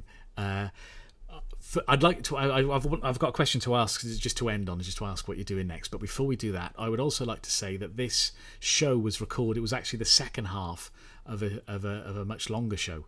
So you did an hour introduction. I don't know if you remember, and then the second half was supposed to be the final ever show. And as you said in the introduction, we did then have to record an hour and a half extra show with you a couple of months down the line. But what I've got ready, if anyone's interested, is after we finish chatting, I'll show the first half. So we'll all go, but the stream will carry on if you want to watch another hour of Robin from the past. It's beautiful. It's good because you do refer back to it a little bit, so it'll make a couple of not many, but there was 2 little bits where you refer back to something that happened in the first half. So if anyone's interested, that's coming up after this question, which is what you're doing next. I know there's a tour with Brian. Is that going to go ahead, or I suppose you don't? Well, I'm in isolation now, so I'm doing absolutely nothing. Nice. Yet again, I'm in isolation. The tour, Horizons tour, is that's really looking forward to that. We start with a warm-up gig in, where are we? I think Exeter. It's quite interesting. We're doing little kind of 300 seaters and stuff like that. And just to start, because originally we were going to do a warm-up gig back in January and do a load of them, and then obviously that had all fallen apart. So now we're having to do a rapid warm-up and make sure that we're ready to play the O2 within a month. Okay. It's all right for him. He's just got to explain the universe. I'll come up with some jokes about it. It's much harder. He still does. Well, I suppose he still does lecturing. My son is in Manchester University, and there's still lectures that he does. He just turns up and does lectures. He loves doing that. Yeah, he does. I think it's Wednesday, Thursdays, where he kind of, the course they've given him to do is like the Feynman introductory lectures. Oh, lovely. Okay. That's and there's book gigs which we were chatting about before. About I'm going to be late autumn onwards. I'm going to try and do about go to 100 bookshops and do 100 different events. And I'm going to do in London over one weekend. I've got this aim to do 14 bookshops. So I'll turn up in each one, and because there's 14 different sections of the book, so I'll do a different section of the book in each bookshop. And I'll start off somewhere like Sydenham, and I'll end up somewhere kind of way over in West London. I'll try and get up north and south and go all around the place. And it just seemed like, especially if it's possible, I really hope, because it just seemed like after this year, and of course for independent bookshops, lots of independent shops, it's been really tough, and for not getting out touring, whereas I really love touring all the time. So it just felt like a good thing. This hopefully will be useful to everyone. Absolutely, and it sounds like a great caper. Yeah, that's exactly it. It's a caper. Okay, let me just get ready to click the thing. Right, so now I look professional. Would you like to introduce the first half? Yeah, so this is me doing the warm up, and it will mean that what was previously been a curate's egg in that second half, which appeared to have some kind of Lynchian quality with its eccentricity and inability to understand, you'll then find out it was merely the lazy punchlines to this first hour of nonsense. Thank you very much for doing this, and good night. Thank you, Chris. Ladies and gentlemen, please welcome for his almost farewell show, Robin Ince.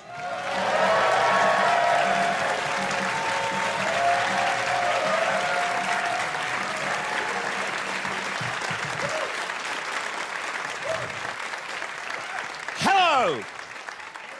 It's almost over. This is Hello Up There. Hello. It's very nice to have you here. This is I've been at the Bloomsbury a lot, and there's a problem with this show right from the start. Right, I have to warn you. I'm in quite a good mood, and that never fucking works. A thing happened to me today, right? Because it was all Tony Blair being an idiot and everything this morning, and a liar, but then everything else was nice. So it's a bit of a disaster. So I'm just relying on remembering when I was really angry about 2 months ago. There was a point. This thing happened. I woke up on a Friday morning in early May, and it turned out many people had made a poor decision. And that was when I knew I was making the right choice, just to go and hide in the attic for a while, right? It was just, I won't talk much about politics tonight, but there was this moment where, because on the night of the election, I was in the house with my wife, and at one point she went, this was about 3 minutes after the exit poll, she went, "Stop shouting at me!" I said, "I'm not shouting at you! I'm shouting at the whole fucking world," right? And then the next gig I had, Friday, the first gig after the election, where do I play? Horsham. Yes, where 58% of Horsham voted Conservative, still leaving 8,000 to vote for UKIP. So I had an audience of 150 sitting in a room just going, don't tell them we're here. And it was fascinating that I was so angry that day. I was like, I was being fascinated watching the whole thing. I was fascinated, like the UKIP thing fascinated me. I think predominantly because I couldn't work out, right? I find it a bit strange. Why do so many racists live at the seaside? Because you'd think they'd want to live further away from other countries. Not really. Oh, we're quite near the other country. We can almost see it, but not quite. Ooh. I like it, but I hate it as well. Ooh. It's like having a sadomasochistic relationship with your own racism. It's just this kind of like, what's the safe word? Mosley. And it's just... And it was, oh, come on, no, come on. There's still a lot of good things they stand for. It's like the fucking Labour Party, Jesus Christ. Well, I think we didn't win because we didn't love business enough. Yes, I think that's why all the people in Sunderland stopped voting for you, because you'd forgotten about their third home in France. Fucking idiots. Oh, good, I'm angry again. No, I had this, still my favourite line. When I started touring this show, right, I've been touring with Grace Petrie, who's going to be on in a moment, and we both get very angry about politics, and I'm fascinated by things like, well, UKIP, in some ways I'm almost a fan of UKIP, right, but not as a political party, as a kind of Dadaist art movement, right? I kind of see it as the rise of a new form of absurdism, because that bit when you look at what certain... Like with David Cameron, where I think about a week after the election, he said this line, which I praise because I can't remember it perfectly, but he said, for too long, we've been a passively tolerant society that has merely told our people, as long as you obey the laws, we'll leave you alone. Yeah, for too long, that's all that's been required of you lot, obeying the law. Well, there's some other rules, and we're not going to tell you what they are, but we might then send you to an island and put you in a jumpsuit. Anyway, So I said that I was doing a gig with Alan Moore, who I'll talk about later on. If you don't know Alan Moore, the writer of Watchmen, V for Vendetta, Leave Extraordinary Gentlemen. We were doing a gig the day that David Cameron had said this thing. And I said this back to Alan, and he just looked at me and he went, if I'd put that in for V for Vendetta, they would have said, Alan, you're over-egging the pudding. And it's just... And that is where, because I've reached this point in my existence where I think it's, part of it is, I'm obviously middle-aged. How many more fucking sartorial clues can I give?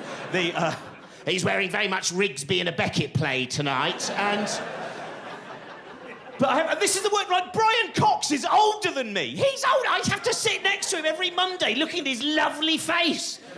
He's 40, so I'm only 40. It's like, I think he's invented a small physics machine that sucks my life force out every time his hair's dowdy. I think every time... Oh, my hair seems lifeless. Oh, Brian, I'm so tired. But I am now voluminous. Anyway, so the... I'll tell you more about that later on. And the... But I've reached, I think it was about the point of 40 that one of the things that I noticed was I used to have many moods. And now, because I personally believe life is finite, I don't have time for many moods, right? There's a lot that I've just got rid of. All I have now is fury and joy. Nothing in between. At the best, I've got another 40 years. I can't waste it time with kind of ho-humming, right? A friend of mine said recently, went, oh, sometimes you're a bit mopey, aren't you? I went, no, I'm fucking not! No! Furious or joyous, that's it. And I was driving around the Lake District with Grace, right? We were doing a tour, we were doing the Lake District, and that was all over, every single day. It was just after the election, would either be me going, oh, Grace, let us pull in at this lay-by. Look at the hills. Look at the majesty of them. Look at the shadows of the clouds upon them, the variety of trees and bushes and grass. Look there at the birdland. Look beneath it there, alpacas roaming. Oh, the weight of life upon this pale blue dot. Jesus fucking Christ! 3.2 million voted for those bastards! I'm gonna have to buy a crossbow! Look at the hills! Everyone has to die! It saves so much time. How do you feel? Wait a moment and I'll tell you. Ah! It's like that moment where, because when I was younger, it's like there were so many things. When I was, like, my dreamy... Even, I mean, I was a miserable little shit when I was young. I was, middle-age suits me so well. It was like, young... I remember the day when I bought my first cardigan, and I just went, oh, no, this is me. Who's been fooling who here? And it's just... And I had this... Like, because there was one side of me sometimes that I remember wanting to fit in. Because I'm one of those people who, in any situation, I never quite feel that I really, fit in. It's like, sometimes my wife will say, why don't we go to a party? And I go, why? Why we go to a party? I don't. Well, we might meet new people. Well, I don't want to meet new people. I've got 5 friends. I don't need to shop around for more. One's a wizard, one's a mathematician, one's got an interesting version of Asperger's. Who needs more? You know, I've got variety as far as I'm concerned. What we do? We just go to the party, we'll put on a facade, I'll pretend to be something I'm not, they'll pretend to be something they're not, we talk for a while, just like, yeah. Then we'll kind of, while we're wearing our facades, think we've got something in common, even though underneath it all we know we haven't. And then we'll just end up like we'll go up 2 years later, we'll still be going round each other's house every alternate Thursday to play some card game or watch something that we both secretly hate. And then the facades will drop and we realise that we've always loathed each other. She went, well, you can stay at home. And it's just that, because I have this thing where when when I was a teenager, everyone, a teenager, go, I just want to fit in. And in my 20s, I thought, I still just want to fit in. And then there was one moment in my late 20s where I remember being on a commuter train and just looking around at everyone and thinking, oh, I'm glad that being normal didn't happen. Because it's a lot of pressure, isn't it? Because you can't let normal drop. You have to do that the whole time. You know, just kind of on the train going, oh, yes, good. The 5 past 8 from Guildford, a very, very reliable train. It's probably one of my favourites. The Metro, a good free newspaper. The Sudoku, though, is trickier than normal. Had a thought! Keep it in! Good, everything's fine. Everything is absolutely fine. When I get to Waterloo, do you know what? I think I'm going to take Jane and Bill out for lunch because the projections for the Crawley area are very, very good at the moment. I'll take them out for some Merlot and some pumpkin risotto. Yeah, that'll be very good. Had a thought! Keep it in! Everything's fine. Hello, Jane. Hello, Bill. Let's go out for lunch. Just 1 bottle of Merlot. Let's not overdo it. Anyway, so... I'm going to get the 5 past 6, so I want to get a little gift for Susan on the way back, so I'll see you later on. The train's delayed by 3 minutes. That's annoying, because they were the 3 minutes of my life I was going to use well. Never mind. Susan, I got you these roses. I thought you'd like them, and I thought this evening we could probably maybe get a little Indian takeaway, something like that, from the Bengal Brasserie. Yeah, OK, I'm just going to go and cut the hedge. Back in a minute. Zim, zim, zim, zim, zim, zim, zim, zim, zim, zim, zim, zim, zim. Zim, zim, zim, zim, zim, zim, zim, zim. Zim, zim, zim, zim, zim, zim, zim, zim.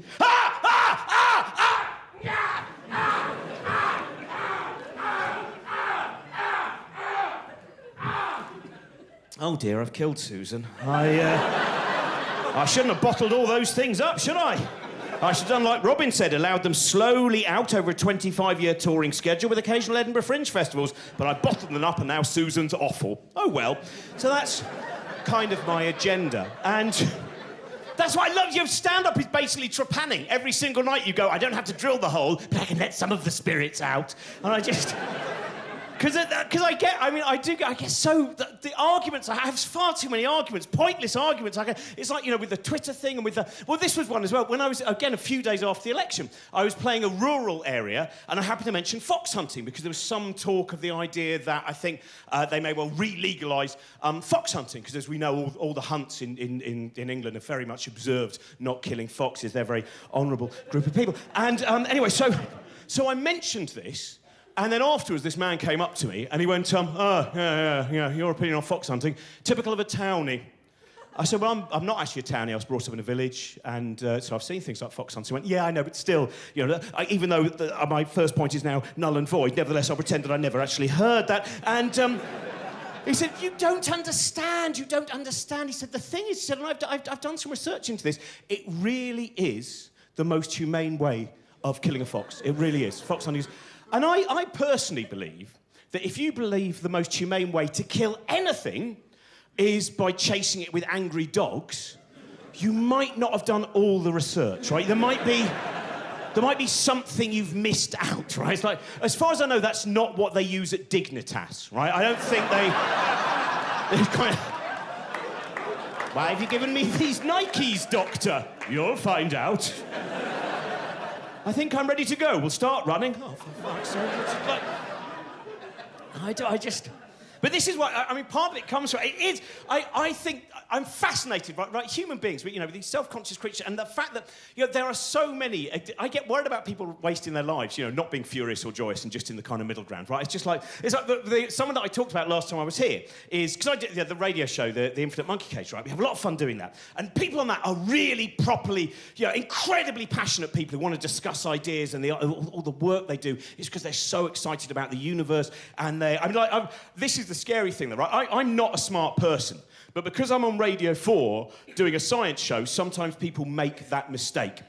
And then I have to stand in a room pretending I understand what they're talking about, right? And I'm basically a Renaissance idiot, right? I know just about enough about a large enough number of things to be wrong about everything, right? I read just enough to be able to, in any social situation, be able to go, isn't it this? Oh, it's not. Sorry, I must have misunderstood. And I do that all the time. It's like, when we were out in America, right, we were doing some gigs in America, which was fantastic. And the lovely thing, these American scientists kept saying, oh, you're so lucky to come from England. You're so lucky to come to England. Because everyone in England is just like, they're so smart, and they're so interested in science and ideas. And I thought, should I? No, I won't tell them. I'll just let them dream of this utopia over the ocean, right? And then there was a lovely moment where, when I was going around the Natural History Museum in New York, this woman came up to me and she heard my voice and she went, you're English, you all know this, which I love, just this kind of... And then there was another question, she went, do we go around the sun, or does the sun go round us? And I tipped back my pith helmet, adjusted my cravat, and I told them the current theory. But it's just... But that's one of the things that it is... This is part of the problem we have, is there is so much information out there. You can so easily get bogged down in social media and all these things where, like, again, in America, where there was one gig, this was the most difficult gig I had, right? I end up doing gigs sometimes where there are Nobel Prize winners in the audience, right? And they're quite pedantic about accuracy sometimes. And there was, like, one night, I think it was in Chicago, there were two in the front row. And I've done many, many gigs, thousands of gigs over the last 25 years, and I've played horrible, horrible gigs. I've been in kind of awful rooms in Chesterfield with hen and stag nights hurling bottles at you, screaming, you're the worst thing we've ever seen, get off! And then you have to trudge back to a Travelodge, and you lie there listening to three people next door fucking each other, right? And I didn't know it was three until I heard a voice going, well, I'm off now, and then two other voices, which shortly after the other woman left, started arguing. So it obviously hadn't worked out very well. So, lots of things, right? You have these nights, but there is nothing in terms of the ego damage to be halfway through a routine about black holes and see two Nobel Prize winners going, oh dear. Someone doesn't understand singularity. I'm sorry, sir, I'm sorry, madam. And I was just... And I've ended up, it's like when I met, last year I had the chance to meet Peter Higgs, which was brilliant, right? I got to meet Peter Higgs, and there was this, I was at the Edinburgh Science Festival, and a friend of mine went, do you want to go out for dinner with Peter Higgs? Like, I'm going to go, no! He's not on my list of Nobel Prize-winning physicists I was hoping to meet, but thanks anyway, right? So then I said yes, and then the moment I said yes, I thought, why have I said that? I am an idiot. I will fuck this up so bad. Do not say anything. You just sit there watching Peter Higgs eat soup and pate and you keep quiet, right? I was so wound up and nervous, and I started to have, during the 48 hours beforehand, I have all these little nightmares, pinpricks of nightmares, where I'd just be sitting there going, Peter, I've heard this about muons and gluons. Have you? Well, it's very wrong.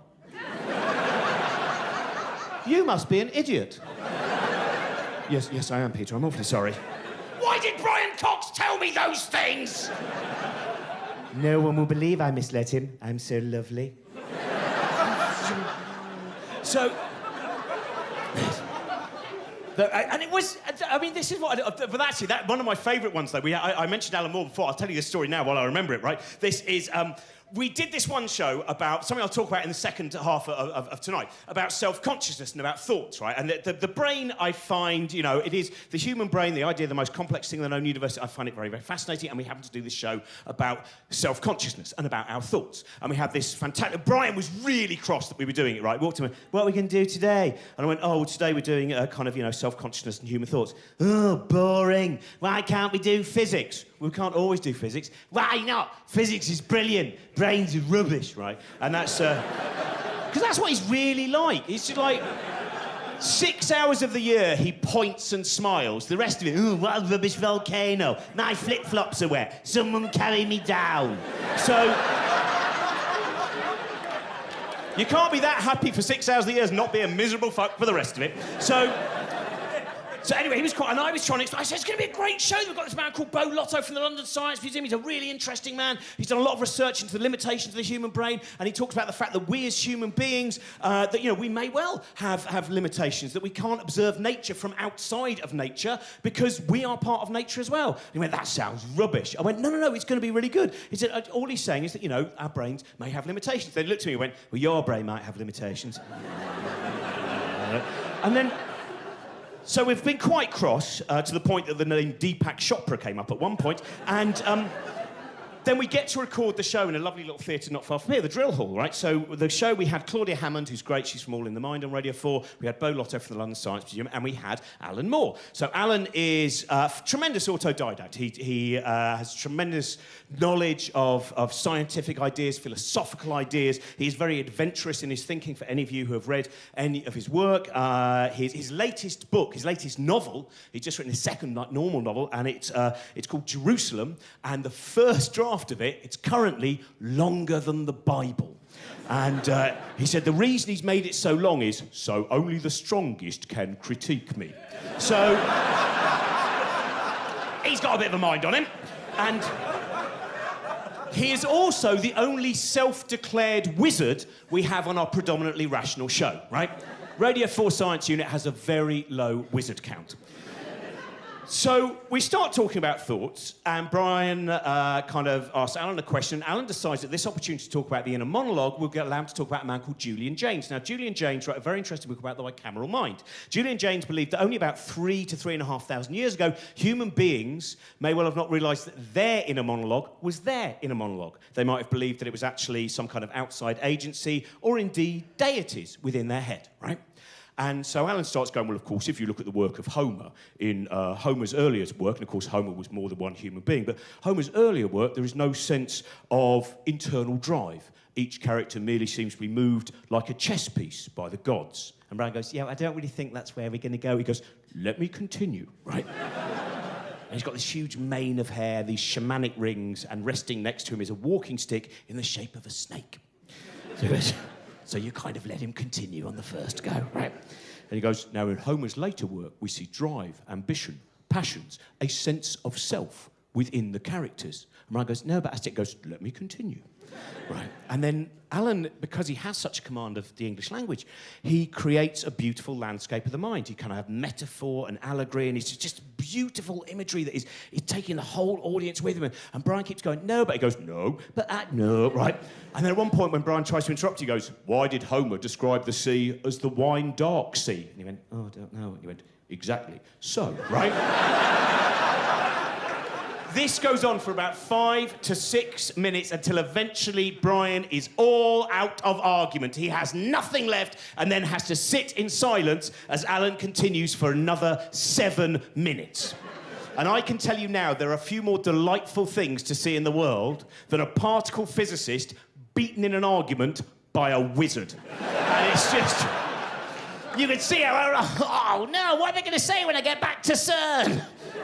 Maybe you'll win next time, Brian. Shazam. So, but it's like, but it's that real, it is very, very complicated. The world, this is, I can see why that argument happened, why, it's like, actually, my favourite thing that happened last year was not that. My favourite thing that happened last year was I did a gig with a Nobel Prize winner, and there is nothing better than working with a Nobel Prize winner, and then afterwards, him not being able to work out how a taxi door opens. And I should have got involved immediately, but I didn't. I stood back and went, just enjoy the one time that you have the edge. And then after about a minute, I went, yes, you've changed humanity. But look, I'm in here now. So I will not tell you who that was, but it was Sir Paul Nurse. So but I know I mean, that's part of the thing that I love, again, about science. As an idiot, though, it's still like Peter Higgs. Peter Higgs, he reminds us of the delayed gratification of human knowledge. This beautiful thing that, we now want things so immediately. But you can't always, with grand ideas, they take time. Peter Higgs, over 50 years ago, he came up with an idea, and some people went, that's a pretty good idea, Peter. That is a pretty good idea. Do you know what we're going to do? We're going to start digging underneath Switzerland and some of France as well. And then when we've got something about 27 kilometres round, we're going to build machines which are currently almost beyond the human imagination. And then eventually, we're going to send round bundles of particles at speeds near that of light. I hope you're right. I mean, that's a lot of pressure, isn't it? Just what if, like, a month in he goes, oh, hang on, one of these equations is... Oh, they've started digging. And this is, there's that beautiful moment, that moment where, at the beginning of the 20th century, some people believed we had nearly finished physics. Lord Kelvin went, well, we've pretty much finished physics. Physics is done. We just need to get the sums a little bit tighter. But apart from that, physics is done. Now, it turns out he was slightly out on that prediction, right? But that is a bit... well, close the book of physics. It's all physics... I'll tell you what, though, Lord Kelvin, just before we close the book of physics, why don't we have a quick look at what things are like when they're really small? Well, we can if you want, George, but I don't think that's going to change anything. But, well, let's have a look at them when they're really teeny tiny. Ah! It's chaos! Look away! No, don't look away, Lord Kelvin. It makes them do even more weird shit. Keep looking at them. Every time we turn around, they're up to no good again. That changes everything about our universe, that suddenly you get to this scale where all the laws that we see, they seem to be... you can't help but anthropomorphise that idea of those particles just going, don't do anything unusual. They're still looking. Just in a straight line. No interference pattern, nothing like that. Just in a straight line, that's it. Don't do anything unusual, just in a straight line, yeah. Are they still looking? Yeah, they are. Don't do anything unusual. They're not looking! I'm everywhere! They're looking again. And that's where children get it wrong. Sometimes when you hear children mucking around, you go upstairs and you go, what have you been doing? And they go, nothing at all. Wrong answer. What have you been doing? Everything. But now you're observing me, you've collapsed me into a state of good behaviour. Very well done. And now to module 2. And but that's... like when we were out in America, we did a show where we would talk about the fact that because things are so complex now, because I think it was Richard Feynman talked about that idea that the boundaries of our ignorance increase on a daily basis. They widen, and it's harder and harder to know things or understand things. So it's much easier for charlatan bamboozlers to kind of dick around with you and sell you crap. It's like things. If you've ever seen, there's a film called What the Bleep Do We Know? Right, and What the Bleep Do We Know does the normal trick, which is to show you science, and then quickly make a leap to not science, but not tell you and hope you don't notice, right? So like in What the Bleep Do We Know, they have a bit where they talk about the fact that they show the double slit experiment. And to my eyes, at least, it looked like it was reasonably accurate for the current understanding of that. The particle going through both slits, neither slit, the interference pattern, the way, all of these things. And it's, you kind of watch it and you go, oh, both slits, neither slit, either slit. And then at the end of that, just when you go, then suddenly there's a man sitting next to a cactus who goes, and that is how the brain can time travel. And you go, hang on, I think you skipped a bit, haven't you? Was there a bit you cut out there, right? And this is what I love watching, those things where every time I'm trying to make myself more kind of a thicker carapace to deal with these tricky things. Like out in America, we saw this fantastic thing, someone explaining homeopathy from the perspective of 20th century physics. And I'll see if you can spot where I felt the argument went slightly awry, right? So the person comes out, she goes, right, I'm going to explain homeopathy, and I'm going to be using science, and there's a few things, first of all, I have to deal with. First of all, you all know we're energy, okay? You know we're energy? Great, you all know we're energy. That's fantastic. And you all know Albert Einstein? Have you heard of Albert Einstein? Great, you've heard of Albert Einstein. And obviously, you all know water. You know water, right? As if one of them's going to go, no, I don't know water. I'm sentient dust, right? So she goes, right, now I'm going to deal with Albert Einstein and those ideas. Now, first of all, Albert Einstein wrote an equation. Right, it was actually more than one, but we don't need to get bogged down, right? So Albert Einstein wrote an equation, and that equation was E equals mc squared. Now, that is E for energy, and then M for mass, and then the C for the speed of light.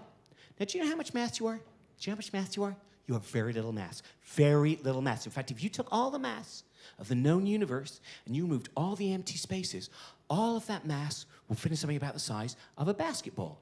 So, you are very little mass. So, in a lot of ways, we can cross out the M of E equals mc squared. You can't, right?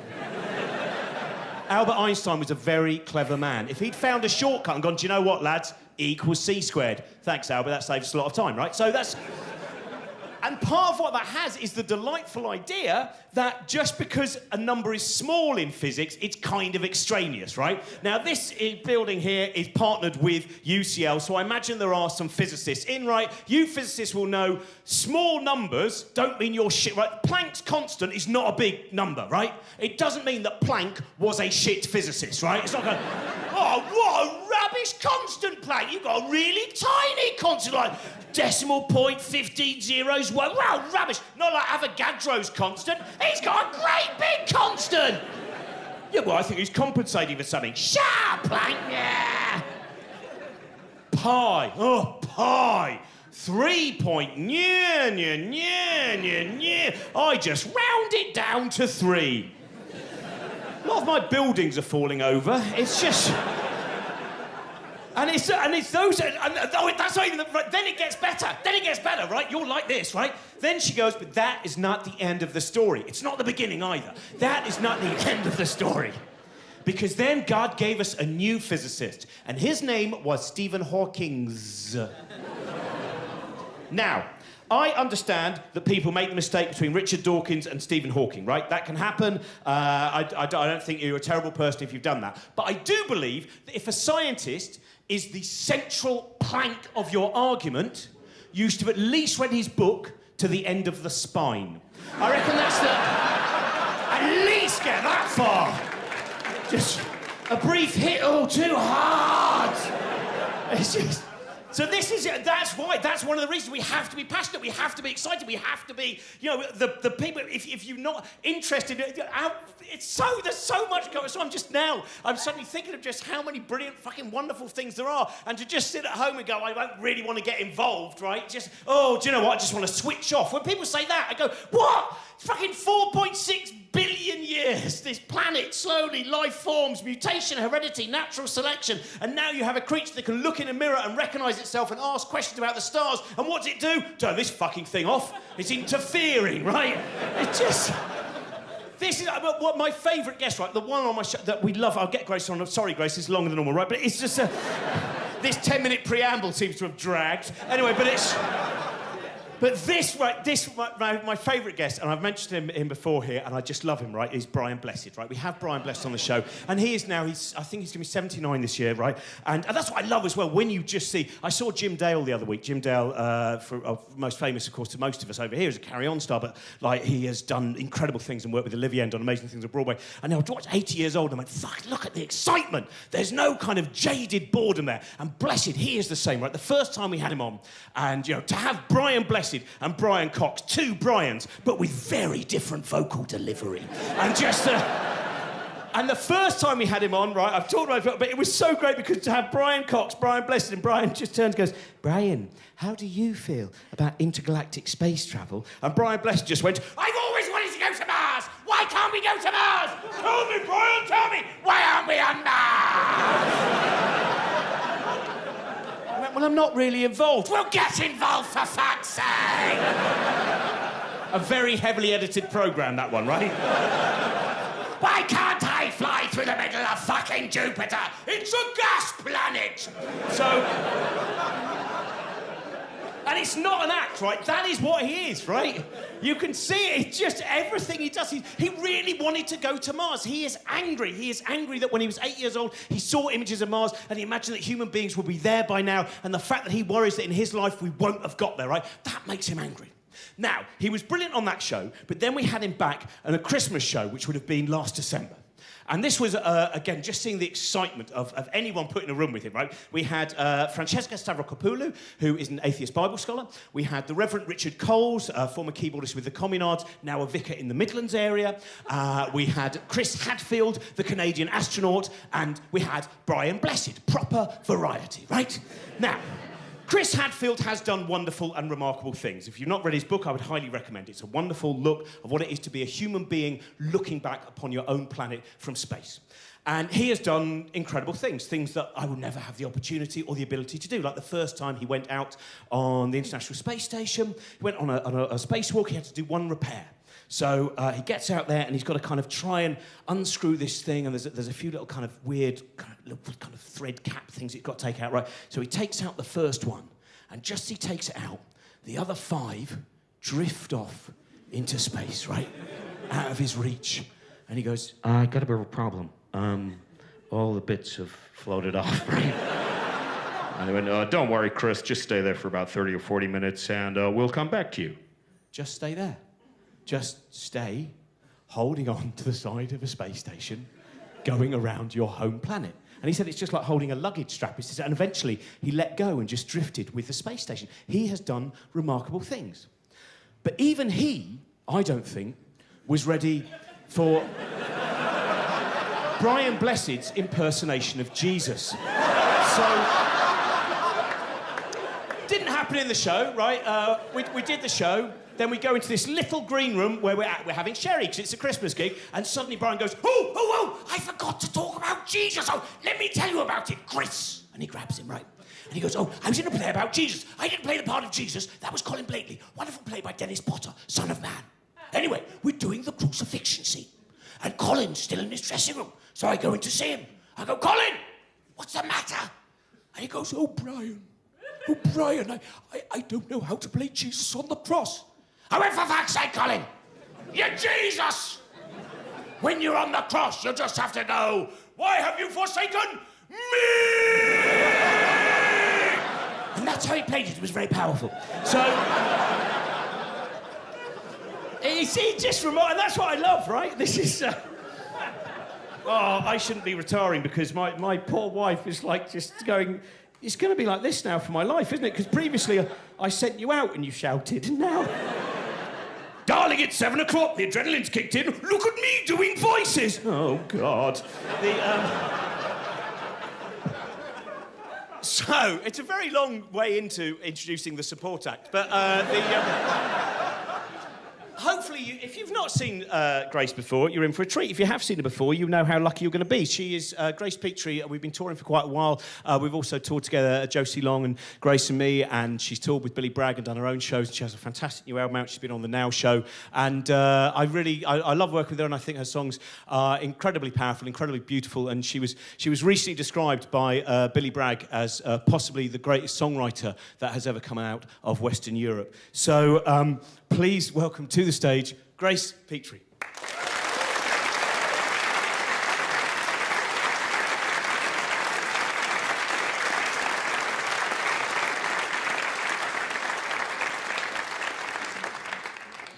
Thank you very much. That obviously is not true.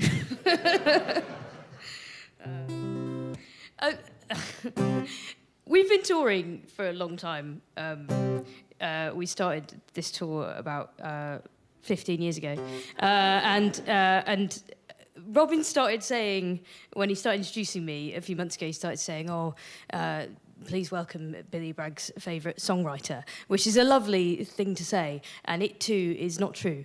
And I don't know where it came from, really. There was a thing where he sort of mentioned me a bit in an interview, but Robin started saying that, and it's very nice, but I worried that it was going to get back to Billy Bragg, that I've been claiming this. So I kind of came out one night and said, that isn't true, and ever since then, the lie has gotten bigger. Every night. So, there we go. Are you all right? Yes? I'm going to sing you... I normally do... has anyone seen me before here? Ah, brilliant. Hello. I'm going to do... I normally do sort of sad and angry things, but I'm going to start with something vaguely happy that I have, and I only have the one happy song.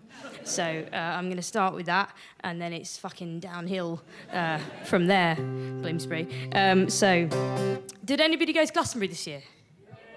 I mean, I know some people did. I mean, did anyone here? So don't get cute. I was at Glastonbury this year, and I was also at Glastonbury last year. And when I was at Glastonbury last year, my sister, while I was there, she went into labour with my niece and made me an irresponsible auntie for the first time. And she wasn't at Glastonbury. That would be crazy. She was in Leicester. I was at Glastonbury. And I found out that she was having her baby, so I wrote a song about that. And my niece is called Ivy, and she turned 1 on the 1st of July, and I wrote a song about her, and it's called Ivy, and it goes like this.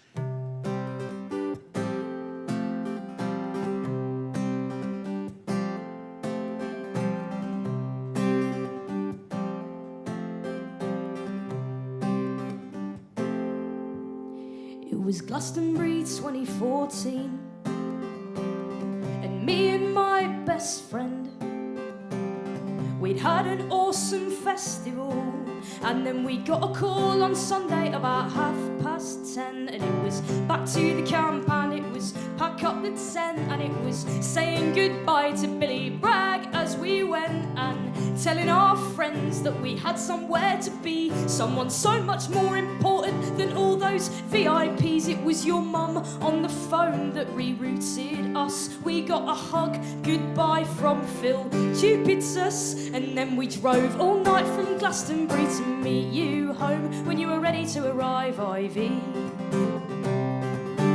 And I drove until the sun came up to beat you home, all the way up the M5, Ivy.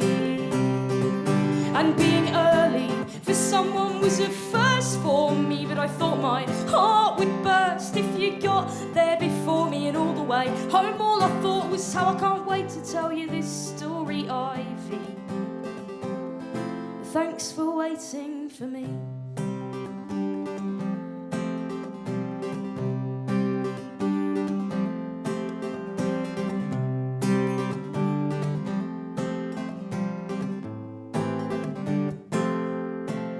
And I can't wait to know the person you'll become. And I can't wait to hear what music that you like. And I can't wait to know the future as you'll see it. And I wonder if I'll still be behind the mic. And Ivy, maybe one day when you're my age, or maybe I'll be singing from that pyramid stage that once I drove all night from Glastonbury to meet you home when you were ready to arrive, Ivy. How I drove until the sun came up to beat you home, all the way up the M5, Ivy.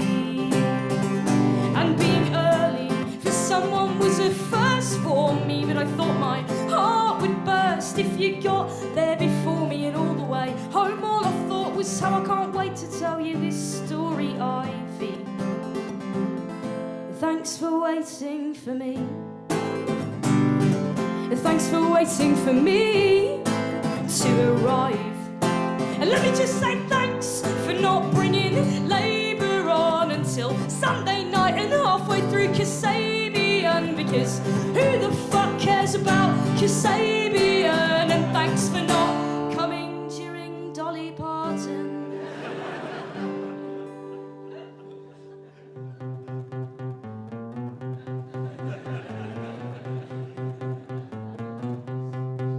Oh, believe me, when I say I would have driven right up the M5 to be there when you start living. But I must admit that I would be sad departing, 'cause how many times in life do you get to see Dolly Parton live? Not that many, but I drove all night from Glastonbury to meet you home when you were ready to arrive, Ivy. And I drove until the sun came up to beat you home, all the way up the M5, Ivy. And being early for someone was a first for me, but I thought my heart would burst if you got there before me. And all the way home all I thought was how I can't wait to tell you this story, Ivy. No, I can't wait to tell you this story, Ivy. Yeah, and one day I'll tell you this story, Ivy. Thanks for waiting for me. Thank you.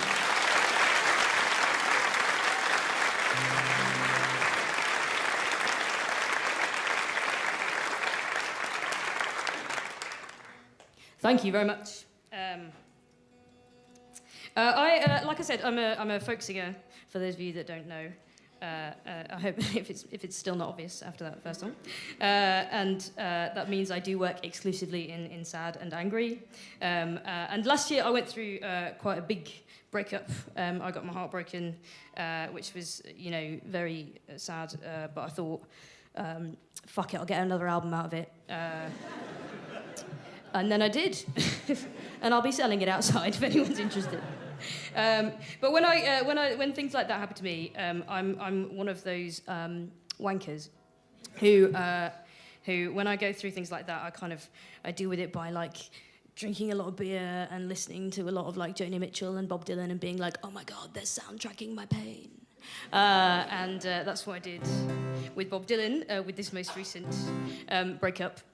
And I do think, like, all those years ago, Bob Dylan was like, I think in like 40 years or so, there's going to be a lesbian from Leicester who's really going to dig this. So in many ways, I've validated his career, I think.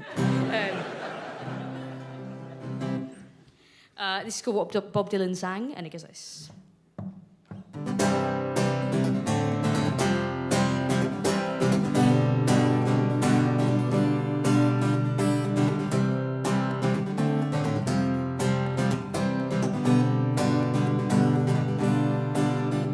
Well, once I met a girl who had my measure from the start. She tied me up in knots and then she tore me clean apart. And I laid with her for years and years, but I never knew her heart for all I tried. And the life we had was fiction, but it was a lie she told me well. Advertising heaven as the price you pay for hell. And I tried to make her feel my love long before Adele. Oh, how I tried. And we'd put Zimmerman on Spotify and listen as he told about how he gave that girl his heart, but she wanted his soul. And I never understood that line. It didn't make no sense, but when she went, I saw what Bob Dylan meant.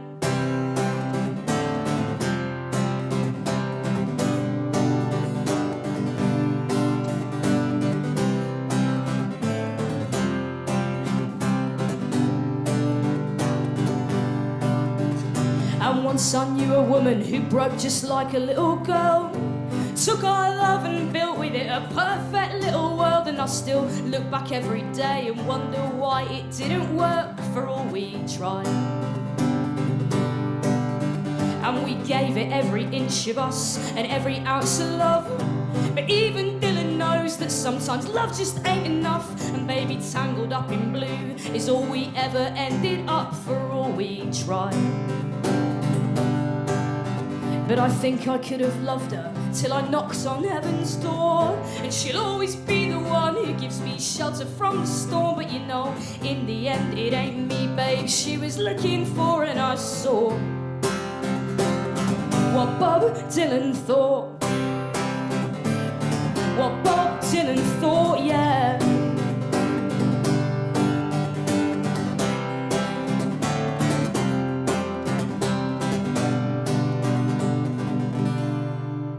But every break of every heart is just the start of some new art.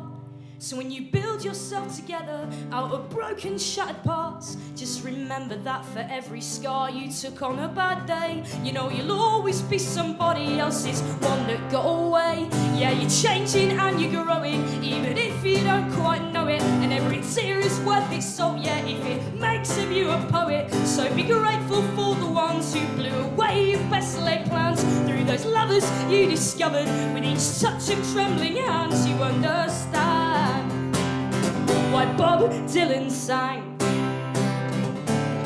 Why Bob Dylan sang, yeah. Why Bob Dylan sang.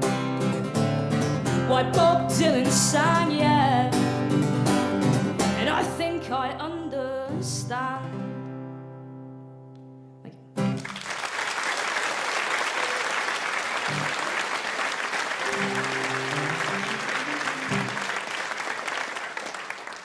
Thank you very much. That is more than enough soppy shit. So I'm going to do some politics for you.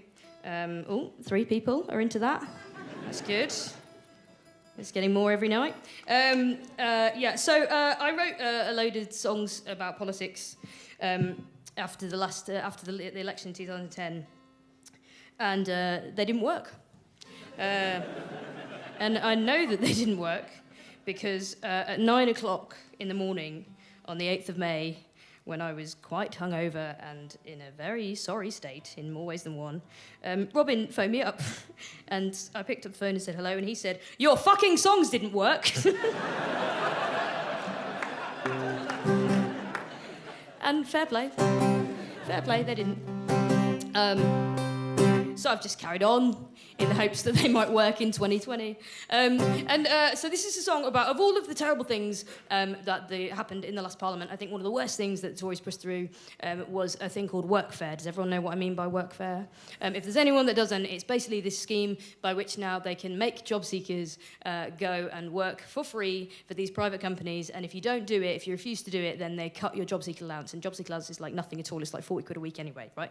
And it's terrible, and it's appalling, and it's part of a kind of wider culture that's been really prevalent over the last 20 years of sort of trying to force people, especially young people, into this sense that they have to work for free, basically. Like, you have to do these unpaid internships for free, or you have to do all this volunteering for free, and basically you have to, in some way or another, kind of work for a long time for free before you can actually earn anything. And I think it's totally bullshit. And one of the worst things about this policy on workfare is that it was massively aided by the Labour Party. Like, they allowed the Tories to kind of push it through. And I'm not here to slag off the Labour Party. I know people are very sensitive about that, and I don't know, it's a bit like don't speak ill of the fired with Ed Miliband, I don't know. But I do think wages for work should be pretty page one for Labour. Like, you're the fucking Labour Party. It's not that difficult. I know, I understand there's a lot of things. Thank you. I understand there's a lot of kind of ideological differences in the Labour Party, but I do think if you're supporting unpaid labour, you're in the wrong party, I think. I wrote a song about it, and some of you wooed earlier on. Thank you very much. And for those of you that didn't woo, you will be very displeased to find out that what happens when people woo is that I decide to do a sing-along chorus. Yay! Thank you very much. This song is called You Pay Peanuts, You Get Monkeys, You Pay Nothing, You Get Nout. Right? Does everyone know what I mean by nout? I'm from Leicester, so, you know, I don't know if it means nout to you in London, but see what I did there. Sorry if I offended any Kasabian fans earlier on, by the way. It's like the gay thing. I can make jokes about it because I'm from Leicester. It's our cross to bear. So I'm going to go like this. You pay peanuts, you get monkeys, you pay nothing, you get nout. And I would like you to shout, peanuts, monkeys, nothing, nout. Oh. Do you know what? I love it. I love it when that is met with reluctant silence. It really makes my night. Let's have a go anyway. I might cast you the old desperate eye when it's coming up, so do just vote with your consciences. Yeah, it's going really well, man, yes. It goes like this.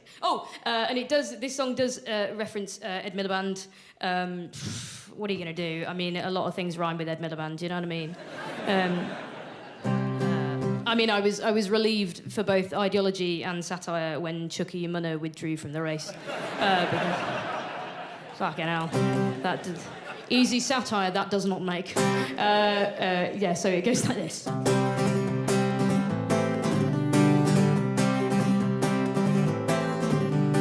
Julie's in the car park waiting for her shift to start. At Sports Direct they clock you in half hour after you begin. Kate Riley's up at Poundland waiting for Ed Miliband to step it up and take a stand on workfare. Yeah, when I needed Labour, were you there? Were you there? When I needed Labour, were you there? Oh, workers of the world, stand up and leave them in no doubt. A living wage for workers or we'll vote you bastards out. No, you will not steal our labour, hear my generation shout. You pay peanuts, you get monkeys, you pay nothing, you get now. Whoa. Up the revolution.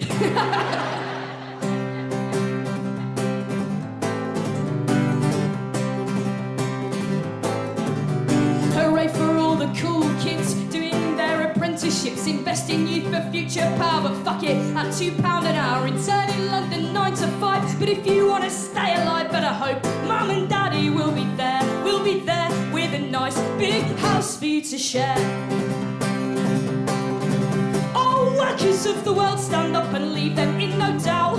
A living wage for workers, or we'll vote you bastards out. No, you will not steal our labour, hear my generation shout. You pay peanuts, you get monkeys, you pay nothing, you get nothing. They respond well to criticism. And we're like lobsters in a pot, trying to lock down all we've got. Cause if you won't do the time, well, there's 20 more behind who are queuing up in line to take your shot. If you're not. Oh, workers of the world, stand up and leave them in no doubt. A living wage for workers, or we'll vote you bastards out. Oh, you will not steal our labour, hear my generation shout. You pay peanuts, you get monkeys, you pay nothing, you get now. You pay peanuts, you get monkeys, you pay nothing, you get now. You pay peanuts, you get monkeys, you pay nothing, you get now. You pay peanuts, you get monkeys, you pay nothing, you get now. Thank you.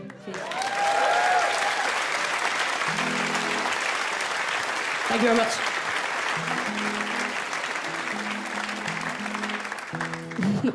My favourite was like, I think some people went to the toilet and they came back in just at the end, and they must have been like, what has happened? She's made it into like a weird monkey cult, I don't know. I'm just going to do one more and then I'm going to fuck off. I would like to say a very, very heartfelt thank you to Mr. Robin Ince, to whom I owe more than half of my career. Yeah, I think we should definitely clap him. Like.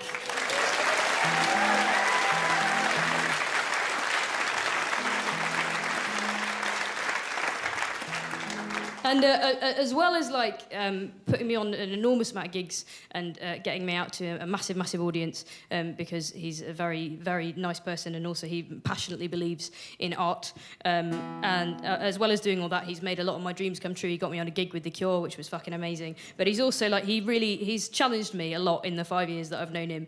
I'm going to play this song for him, which he commissioned me to write, and I didn't think that it was particularly possible to do. But he asked me to write a song about Charles Darwin, and I'm not going to lie, it's not my standard fare, but I had a look at Charles Darwin on the internet. He was something to do with evolution, and I couldn't write a song about evolution and evolutionary science, so I wrote a love song, because I found a letter from Charles Darwin's wife, Emma, that she wrote to him while he was in the process of like writing Origin of the Species, and thereby kind of losing his faith in a creator. And this idea sort of terrified her. She was obviously very religious, as they kind of were.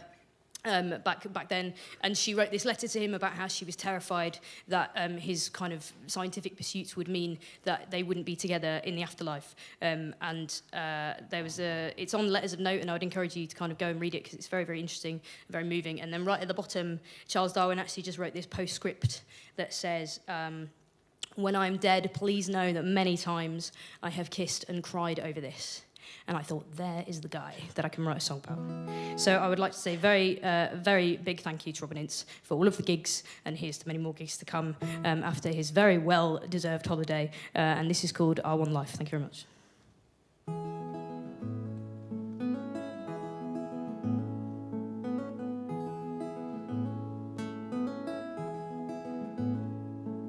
A mind of untold history, a journey round the world.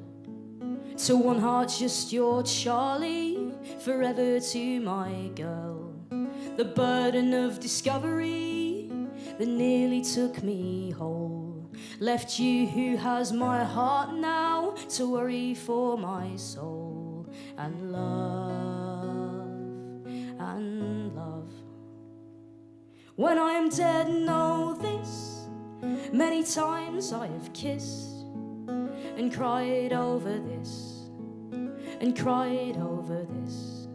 When I am dead, know this, many times I have kissed and cried over this, and cried over this.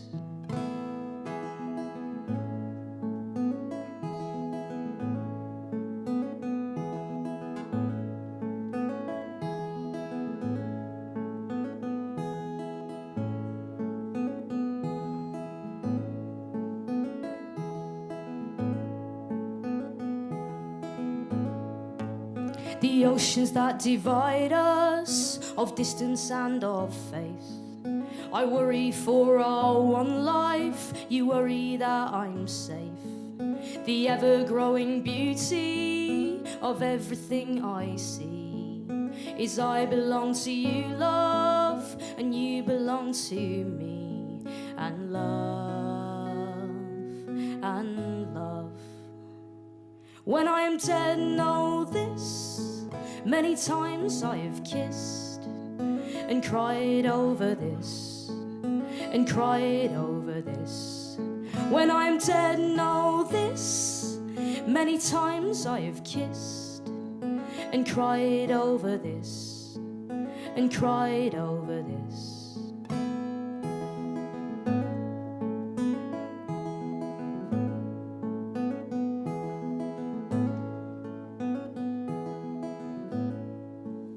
My heart has known its one love, of that being no doubt. One life, this life was enough. You made each second count. Thank you very much. Robin Ince.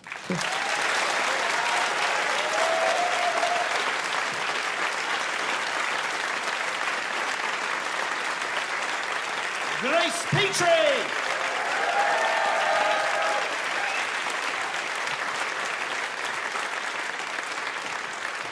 And I'm sure that Grace mentioned, because she's both a socialist and a very good salesperson as well, which is a wonderful combination. Previously, she's a lot more of a right-wing singer, but they never really shift like as many. Anyway, so she just make her husband happy tonight by the whole thing is it's a very carefully crafted marketing character. But she will be out. She'll be out with her new album and probably other albums as well. It's absolutely fantastic, and I'll probably be out there for about 3 minutes as well with 2 DVD. I've got one DVD I did, which with Chris Evans, one from Go Fast Truck, plays in a different order every time you watch it. It's 3.5 hours long, and it tries to replicate the live experience. So, anyway, we're going to have an interval. Let's hear it one more time for the wonderful Grace Petrie.